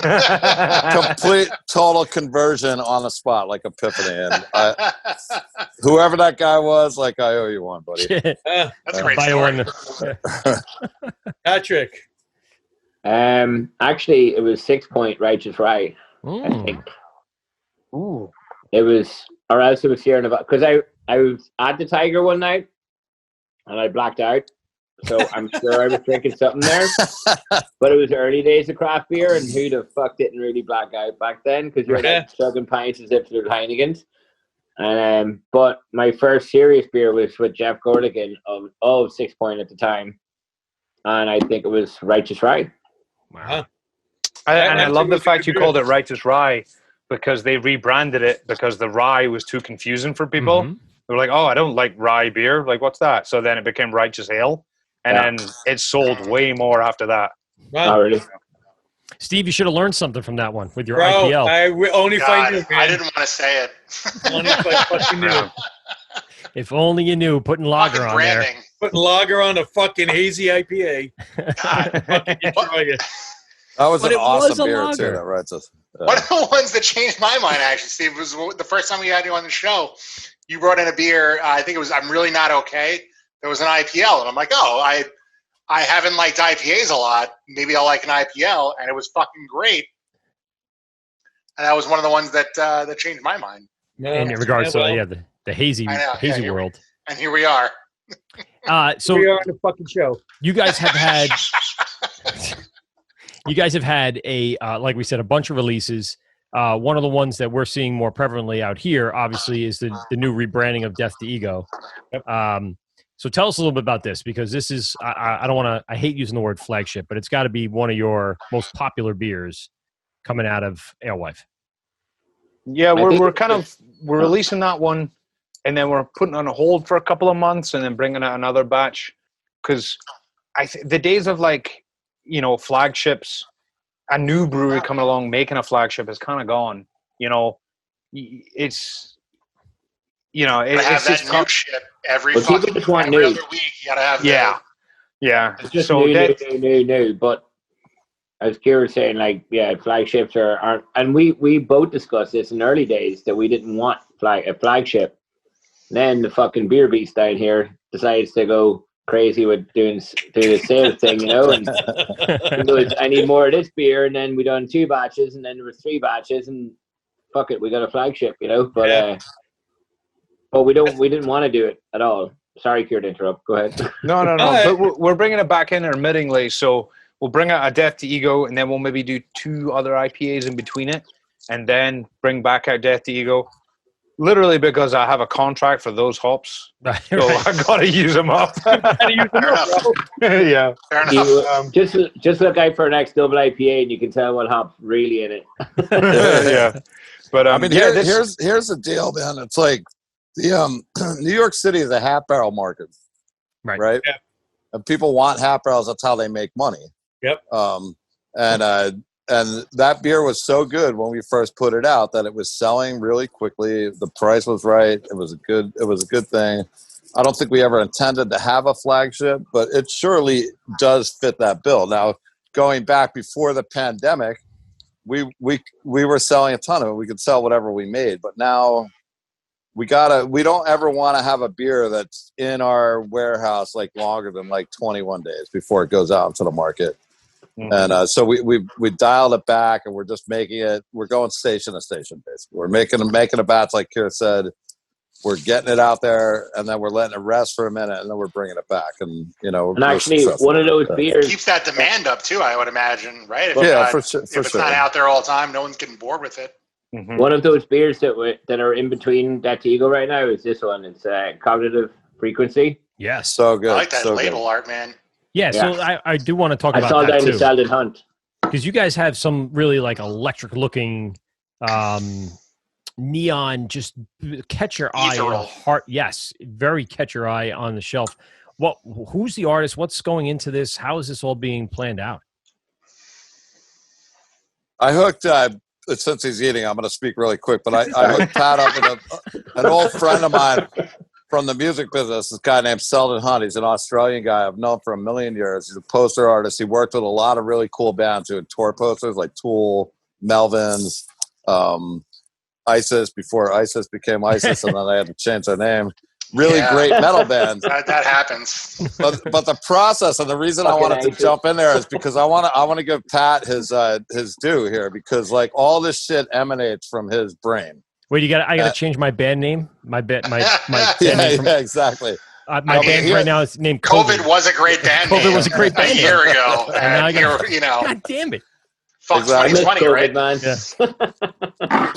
Pat and Sheldon seem to have a really amazing working relationship where Pat expresses what he has in his head, his ideas, and then Sheldon executes them, and they go back and forth.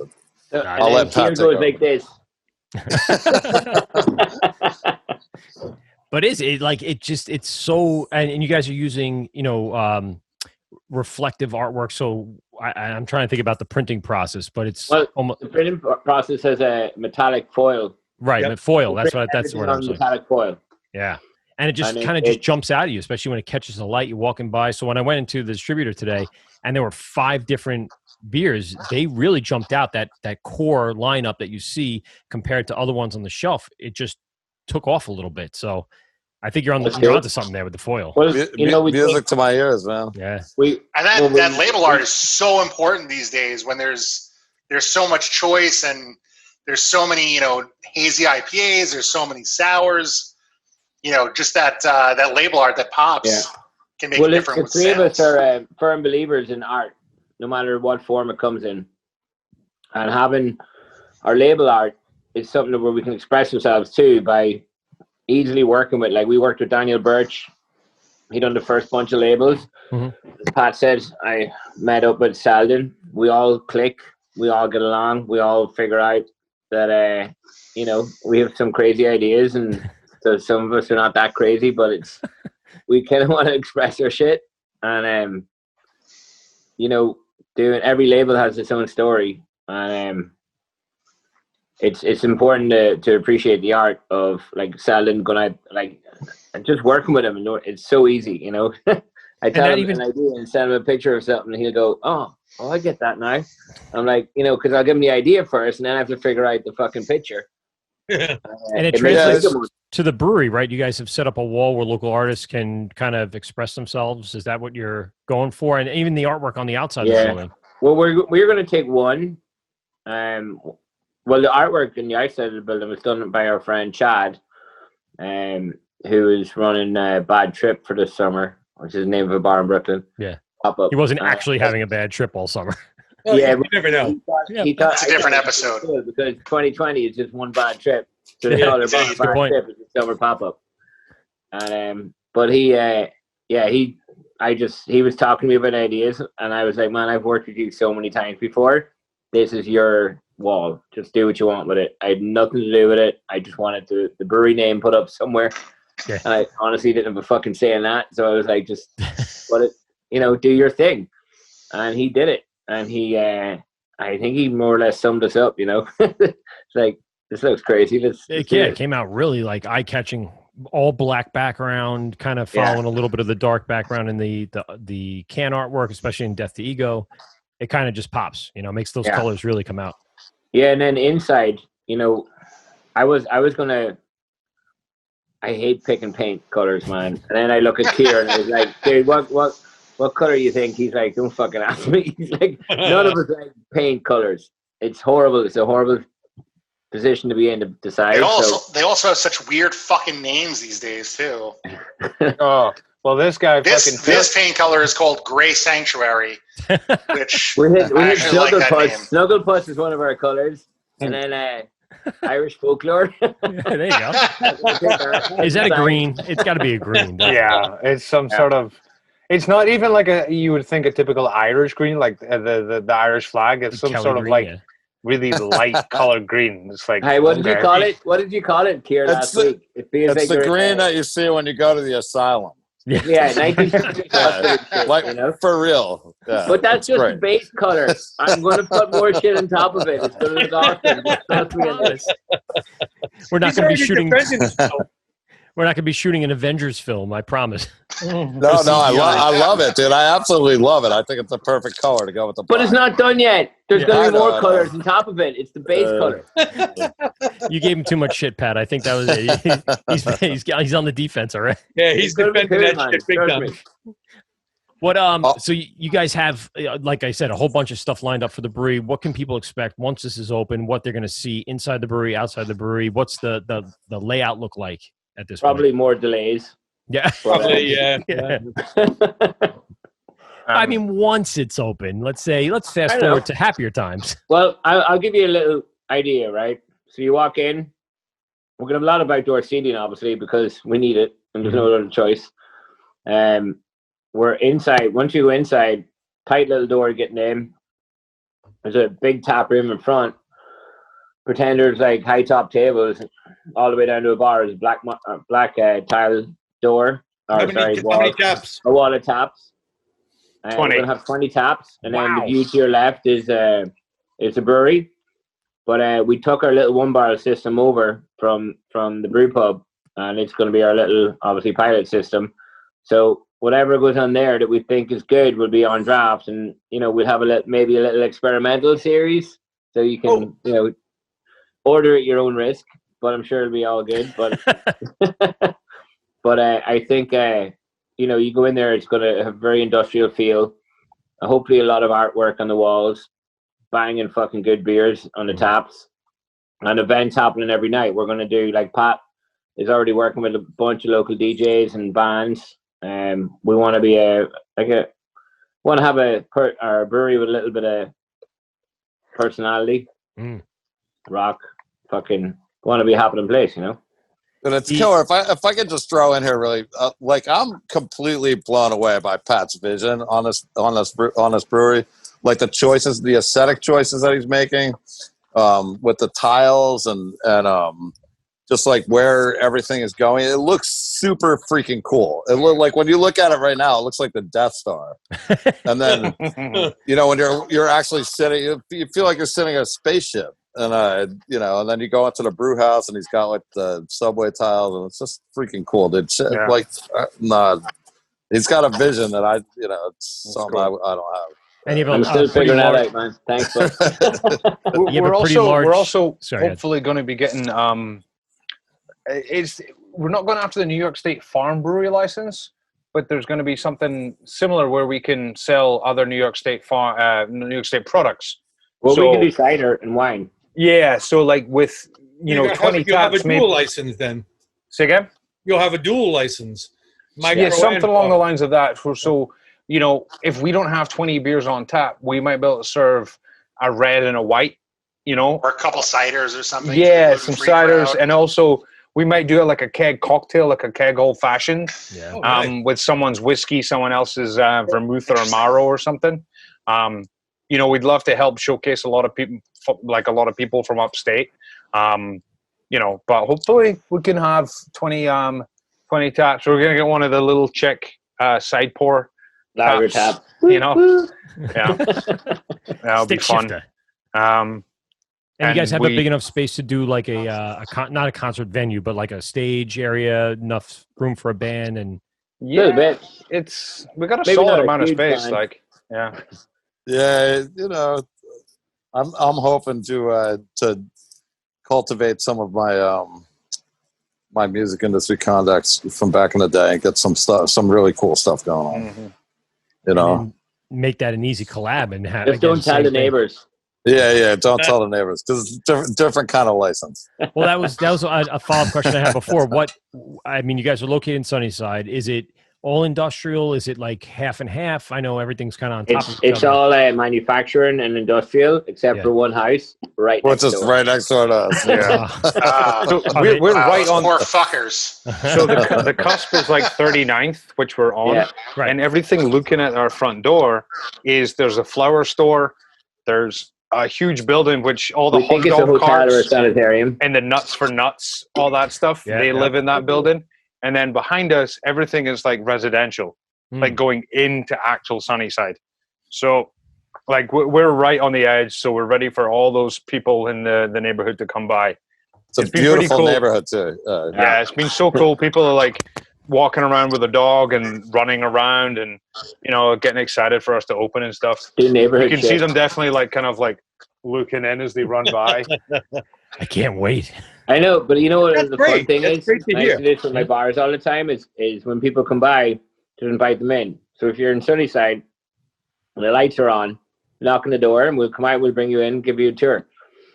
Like just even sharing a beer and learning people's names of people we're probably going to be seeing 3-4 times a week, Cheers, not happy about that now. I did that at 6 Point. I did that at 6 Point for years. We're not open, but come in anyway. That's great though. They're so psyched when you bring them in. That's awesome. Yeah, they are. That's the real thing, man. Yeah, you're going to have a lot of foot traffic because of that residential area, which is great because there's not as many places in New York City that can get that amount of foot traffic across the bow, like coming through in the relative area. And also, like you said, the businesses across the street, people come in for lunch and stuff like that. Do you guys are planning on having a kitchen, food trucks? What's the no kitchen. We're hoping to be working with Sigmund's Pretzels. Okay. And then we have open invitations out to food trucks. Laura, our boss in charge of marketing, has more or less said we're pretty hooked up for a fucking foreseeable future. So, and then Keir has buddies up north. I've buddies out east. Pat knows a bunch of contacts. So I think there's going to be a food truck and we're gonna support local restaurants too. Right. So they can always have a station in our brewery once a week, twice a week, or whenever. And I want to be very neighborhood orientated. You guys great also had- opportunity to cross promote, you know. Yeah. Absolutely. On both social media and just in general, people, And also to get lines in these places, you know, you bring them in. Absolutely. Yeah. Outside of the two beers I was mentioning, the Death to Ego and the Chaos, what were those other core? I saw them today at the distributor. As I was talking about before, I was up at Plan B. I went to District 96 as a little road trip. I have so much beer in my fridge. I'm like, I'm going to buy like 6 4-packs right now. But as soon as I get through that, hopefully they'll have some left. What are the other beers that are being distributed right? Well, there you go, 1,000 Stars. What are some of those other ones that are? I know, dude. What are some of those other ones that are going to be out there for people? Congratulations in the first world beer problems. Right? Exactly. I know. I have a lot of extra money since I didn't do any traveling the last 7 months. So there you go. That'll work. That usually saves you a bit. Yeah, exactly. What are the other ones outside of the ones we were talking about tonight? Keir, start with the 1,000 Stars since Pat had it there. Give us a little breakdown of that. Yeah, 1,000 Stars is our flagship Pilsner. It's you don't have to go through flagship. Yeah, it's like 99% Pilsen with a little touch of Victory malt. Oh. And then it's Weinstefana 3470 yeast. Excuse me. With Tettnanger, Mittelfru, and Saphir hops. All mixed in. You printed out all the recipes tonight because you never remember what's in shit. Yeah, but we've been doing that one. Yeah, but we've been doing that one since day one. So that one's I an think easy you've one. all the menu, all the recipes out on your screen right now. Hey, bro, You're rhyming them all off. it's also 99% of what I drink. I was actually going to ask you about the yeast profile you guys are going to be using at the brewery, and you already started speaking of it. Yeah, so we're good. I'm going to bring in a couple of different yeasts. I'm going to start a little bit with dry yeast, just because so we can have some variety off the bat, like some Belgians, some saisons, the lagers, American ale yeast, and like I think Fermentus SO4 is like London Ale 3, something like that. So that's kind of what I'm going to be going with, a little bit of dry here and there. But when I can dial in, a good schedule where I can collect yeast from like a pale ale that I'm not dry hopping really early, and then I can have that for an IPA and also get that for the double IPA. It's, right, because that's how you kind of, I'm not going to be propagating my own yeast. I don't think I have those skills yet, and also the equipment for it. You know what I mean? It's like being like a chemist in a brewery is like a full-time job. Yeah. It's a very hard thing to do. We built a lab, so that'll be a story for a while. That might happen quickly though, because you guys seem like you're on a fast track. So yeah, well, we're gonna try, and also it's, if you can, definitely, like, I'm not against cone to cone pitching, where you can like take the yeast and then just before you go to dry hop, fire the stuff at the bottom. If you can time it all right with your brew schedule, then it's not the worst thing in the world, because then the next day you can also take a cell count, and if you don't have enough, you can grab another packet of dry and just yuck it in and see what happens. Hopefully you'll get there and you'll get a good flavor profile out of it. But it would be good, eventually to be able to have a liquid yeast pitch and you'd be able to collect it in a yeast brink and then, use it again up until so many generations where you start tasting, what's that? That's not real. That's not normal, That's a little futile. Yeah, futile alcohols, and then you got to start again, So you had the 1,000 Stars. What else is in the lineup right now that's out there? And so right now we have Maps of Reality, which is our little session IPA with Comet, Cashmere, and Citra. I saw that one today. Yes, we do have. I will thank the pandemic for this one, because the guys from BSG turned around and was like, "Yo, we got a lot of Nelson's Savon come back to us." It was still like $22 a pound, but they're like, there's a lot of breweries that are not going to be able to use it, so they put it back up for sale. And I was like, yeah, we'll take some. So we have Magical Clouds, which is Citra, Nelson, and a little bit of lactose as a pale ale. So it's around about 5%. So it's very like kind of smooth, great mouthfeel, a little bit of white wine grapes, a little bit of citrus, Tropical and dry. Yeah, it's nice. And I say Cognitive Frequency is the one we have right now, which is Cognitive Frequency Idaho 7, which is one of my favorite. On the can. I got this. Citra and Mosaic. I was gonna get there. Yeah. But Idaho 7 is one of my favorite hops. And as it turns out, it's also one of the favorite hops of the Tap New York beer judges, because last time we got the silver medal for double IPA or strong IPA for that. And it was, I love Idaho 7. It's a little bit of everything, a little dank, a little fruity, tropical. We actually bought some cryo, like T35 pellets. I haven't used them yet because I wanted to use them personally instead of having them at Torch and Crown, just because I wanted to see how they all worked and stuff. Yeah. So I'm going to keep them as part of my contract until we get our own place up and running. And has it been tough with the supplies during the pandemic, trying to keep things in stock or trying to get things where they need to be, considering your contract right now? Is it difficult to kind of get the schedule down right with the ordering? Not with any like grain, malt. I was gonna say, how are cans? Cans, cans were a little bit. We were told to order early, order more than you think you're going to need, and but it's kind of okay with the Torch and Crown because they were just ordering mass amounts of cans. If it was us personally, we might have a bit more trouble with it. But with Torch and Crown ordering for 10 different breweries or whoever they're brewing for, it was easy enough for them to keep ordering. Yeah. And then when people used them, they used them. If they didn't use them, the other brewery would use them, and they just kind of they figured it out. There's definitely a shortage though. It's happening. It's starting to happen all over the world. Yep. I mean, right away I thought there's a brewery in Spain, and he can't get cans right now. So it's definitely going to be coming here soon. Right off the bat, when the pandemic hit, and they were talking about the tax with the aluminum, it was still in the play.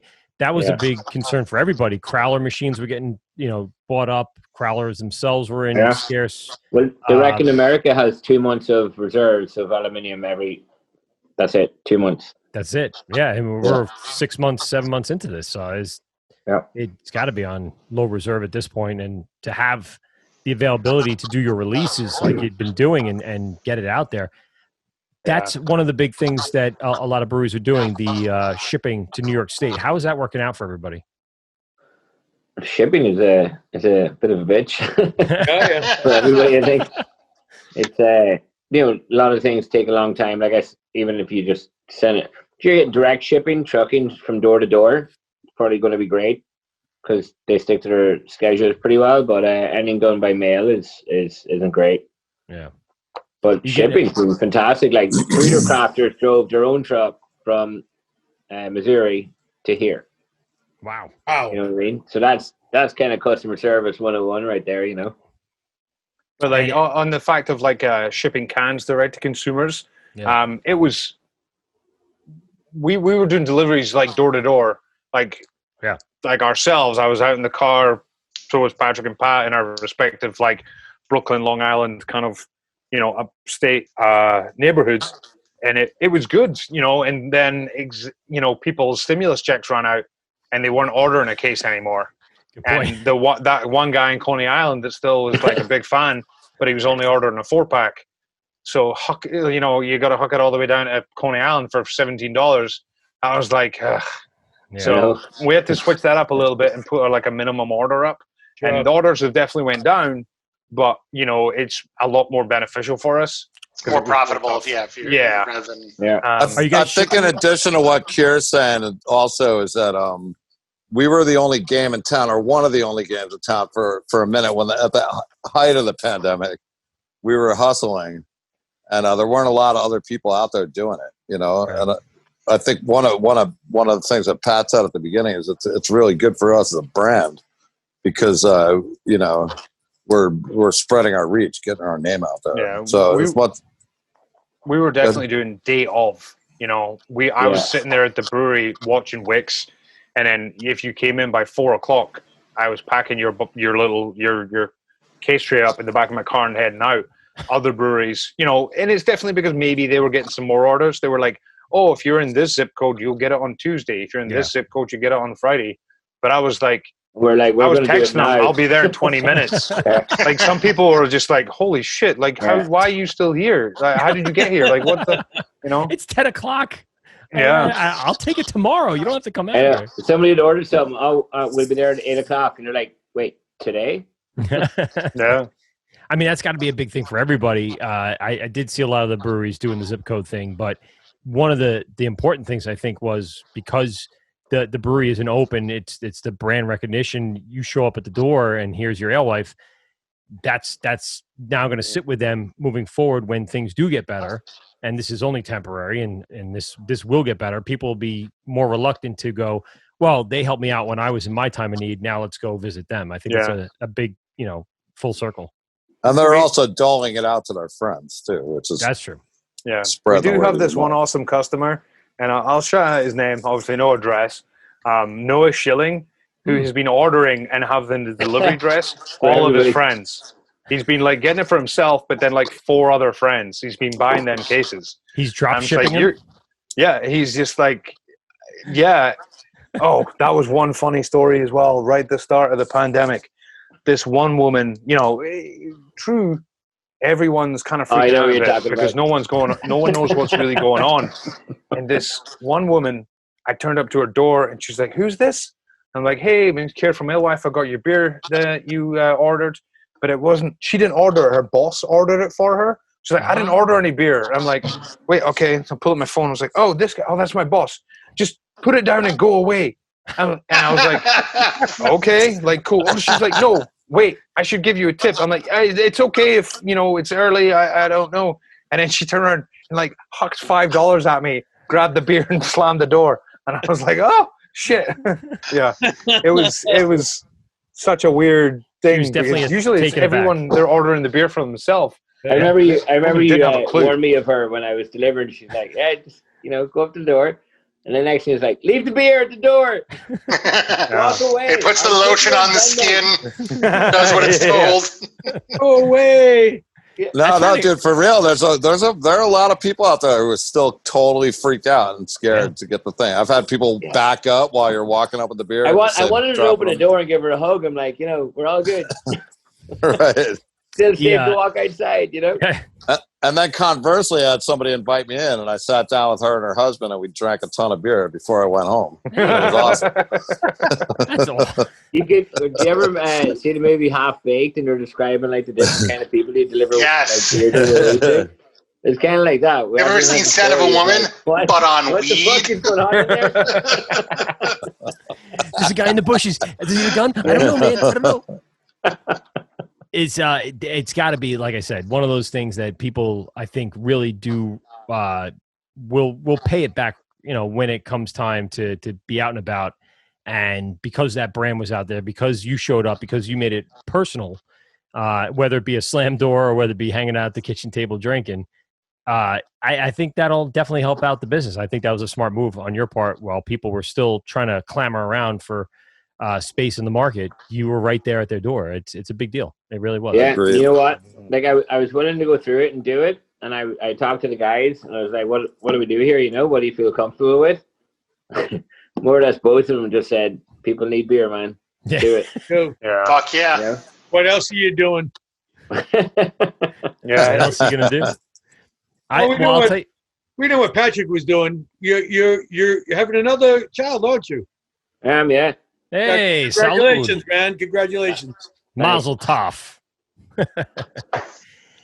So you're wasn't that hard either. No. I heard that's what she said too. Oh. The slow night. You say that to our guests. Why would you say that? Hey, His wife's come on. cooking dinner in the next room. Left it Why would out there. I you had say to leave that? it. I think the other guys will appreciate that. They'll give them a hard time tomorrow as they're milling in at 9 a.m. Tourette's. Guys, listen, this has been a hell of a lot of fun. We can't wait till the brewery opens and when things get a lot better, where the three of us can come down and hang out and we'll have a beer together and reminisce about times of old when things were just so fucking ridiculous. Let's get some big plugs in there. I'll start with Keir. Big things that are coming up. What's going on? What's the future bringing for you in the brewing side? I'm just excited to physically get back brewing myself and just look out for, a lot of cool beers that I've wanted to make that I didn't want to share the recipes. So I didn't want other breweries to have them yet. There you go. So I just think look out for something a little different, a little more exciting. Yeah. So and I got to use up all those hops I ordered. So there's going to be more. Yes, you do. Do you think, just a follow-up question to that, do you think it's a thing where people are contracting and stealing recipes? I'm not saying you're claiming that. I'm just saying, do you think it's a thing in the world of beer across the country? Yes. Oh, no, Steve. I don't think so, but I think there's definitely would people take influence. Okay. Like you can't tell me if someone didn't get a hold of the Treehouse Julius recipe, he wouldn't turn around and make it. He'd make it tomorrow. Yeah. You know what I mean? He's got it. So like, I don't think it happens a lot, but I think people are influenced by other people. And say like I got influenced a lot by 6 Point because I worked there for so many years. Yeah, and obviously, if the Treehouse Julius recipe fell in your lap, you would You'd be fucking stupid not to. Yeah, exactly. Or unless you called it an IPL, and then you're just silly. There you go. Any brewery that can say you're only allowed to buy this much of so many beers, if that recipe fell in your hand, you'd be stupid not to take that. And you know what, man? It won't be the same. And what was the quote? Like Schopenhauer was like, good composers borrow, great composers steal. Yeah, and that's just a fact, dude. Like, and it's not going to be the same. Nope. Patrick, what do you see for the future as being the head honcho here? What do you see the direction going? Opening soon, hopefully, and then moving forward from there. I like pretty okay with everything Keir just said there. I like to stop spending money anytime now. Start making some. That would be Love nice. to make some. Yeah, nice. No, man, it's been a long road, for all of us, and I'm just excited. I feel like we have a great team coming together. Like, Keir's rocking it out with his recipes. His dedication is unmatched, It's like just busting his ass every day of the week at the brewery. And then he's the big guy who just keeps us all under control in some way, keeps us liquidated, busts his ass to get as many new accounts as possible, and always having time for people in that have been our supporters since day one. And then we got Shayna, who's our bookkeeper now. She's fucking awesome. She's she doesn't let us do a lot of things. I was gonna say she's the one that says a lot of no things, right? Yeah. Like no. And then of course we have Laura, who started with marketing. So our little team is coming together, and Roz is still pulling the strings from behind the wife. And Alewife. Yeah. The original, the OG. She is, yeah. Fucking happy to be out of it, I think, at this stage. But we have a cool team. I'm really happy to see how Keir grows his team under him and how Pat grows his team under him. And we make fucking right decisions. Yeah, man. And just do what we do. Like we run things well, and I think we're going to make killer beers. I think we're going to have a great place to party at, and I think our neighborhood's going to welcome us with open arms, as they've already shown us. But I'm excited to see everything come together and everyone gets stuck back into what they do and what they love. So. I agree. Pat, from a business side, what does the future look for, going forward and getting this out to even more places, more people? Dude, it's just straight up hustle at this point. There's the market for really a long time has been super saturated. And you know, back in the day when I first started selling beer in New York City, there were like 5 people doing it. And I could lay on my back in my bed and text people in the morning and sell everything that we had. That doesn't happen anymore, man. It's like I call people 10 times or text them. Nobody's going to get back to me. And you have to like physically go in there. It's like, it's straight up hustle at this point, you know, and that's not going to change. It's just, you know, we just got to keep doing as much as we possibly can to get the recognition. And I think at some point, I can already feel it happening a little bit, is that people, you know, the market's awareness of our brand is going to come out there because we have the imagery, we have the liquid, and you know, like Pat said, we have the team, and we just gotta keep hustling. And before I stop talking, I always feel like I have to keep doing business on the side. I want to throw a couple things in there at Cultivator _underbar weird. That's the guy that did the front of the building. Oh, cool, yeah. At Selden Hunt Art is the guy that does our labels. At Alewife Brewing Company, or at Alewife Brewing, at Alewife.beer. Hold on, let me check Pat's phone number here. I'll give you Pat's phone number, guys, and you can order Alewife all fucking night tonight, toll free. Yeah, you can call me anytime. That's the thing. That's how I operate. 24/7. I'll never turn on. I talked to an old friend the other day for 6.5 hours on the phone about the old days of the business. And like, you know, I mean, call me anytime. Text me, email me. We'll bring you beer. It's easy. You know, and I couldn't be more stoked than working with these guys, these old friends. And like, it's just great. That's awesome. And I just wanted to throw another quick shout out to Birch because like, he was a big part of the beginning of this thing. And you were talking about Selden seems to have mastered the foil, like the artwork on the foil. And Dan was the first one that did that. And I remember sitting in a bar the first time I had the electric rhino, and that rhino was like in low light, just jumping off the can. And I was like, this is the coolest shit I've ever seen in my life. You know? So good. So good. It's great beer, and it's definitely going to catch some eyes along the way here, especially with the branding that's been done, and like you said, the liquid, the team. I think you guys have every box checked off. Now it's just a matter of time and opening and getting it going. Yeah, fucking hurry up, Con Ed, motherfucker. I saw that recent post. You're like, goddamn, Con Ed. One last shout out really quick. Somebody take that stick off, Pat. Will you? This is going to go on all Well, night. I just want to throw a shout out to Allie. It's my awesome daughter's mom, who Pat and her. She has a tile business, and they bartered. And her website is Cats New York, Chelsea Arts Tile and Stone. That's at Cats NYC. And that's I still owe you an outside light. Forgot all about it until you brought it up. Pat's got all the plugs. Patrick, give us the last big plug here. Where can people find you, find the beer, order the beer, New York State shipping, all that good stuff? That's Pat. All right, fair enough. www.alewife.beer. And if you go on the website, like right on the front page, it'll pop up. You sign up for our Wix, and you could order beer for delivery in New York City, Westchester, and Long Island. And we'll literally, like Pat was saying before, we'll go anywhere. I even might come up to Orange or Putnam County if you're close enough. Or it's a big enough order. Pat will be there. Dude, seriously, you order enough beer, we'll bring it to you. I'm not, you know. And then, for the shipping, you know, same thing. It's on the website.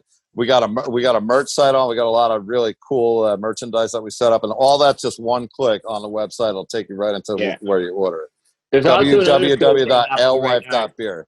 There you go. There's another cool thing happening right now too. It's from the New York City Brewers Guild. Yep. So you could order like not just our beer, but if you join a group, it's like A, B, C, D. So like say B and D are together, you'll get like 8 breweries in a case, or 8 different beers from 8 different breweries in a case right now. It's called Oktoberfest.com or NYCbrew.com.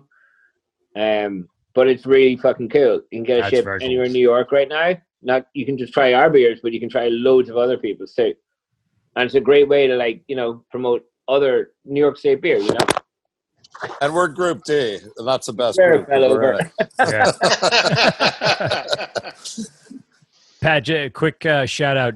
Joe Abruzzo from WA Meatworks says, "What's up?" He what's up, fucker? loves you, and Hey, he's trying to get on, but for whatever reason, he said he's having a hard time connecting. yeah, he's going to be at the beer release that we're going to do. We're going to send you guys some information about a upcoming beer release that Pete, Steve, and I did up in Boston, and we're going to release it like a secret beer release down at Hopscotch, and Joe Abruzzo will definitely be there, so he'd love to see you and say what's up.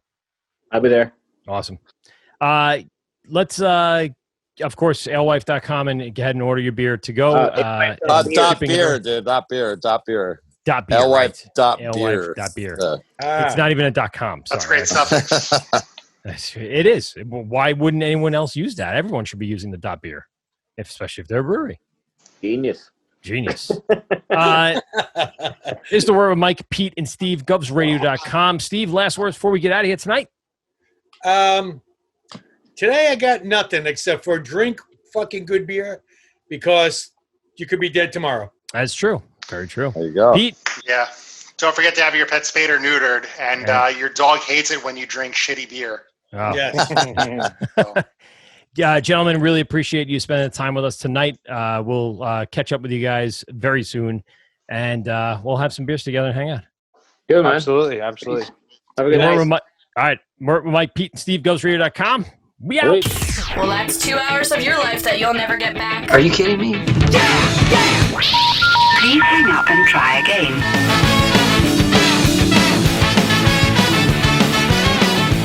This has been the Wort on Govs Radio. I hope you're drunk enough.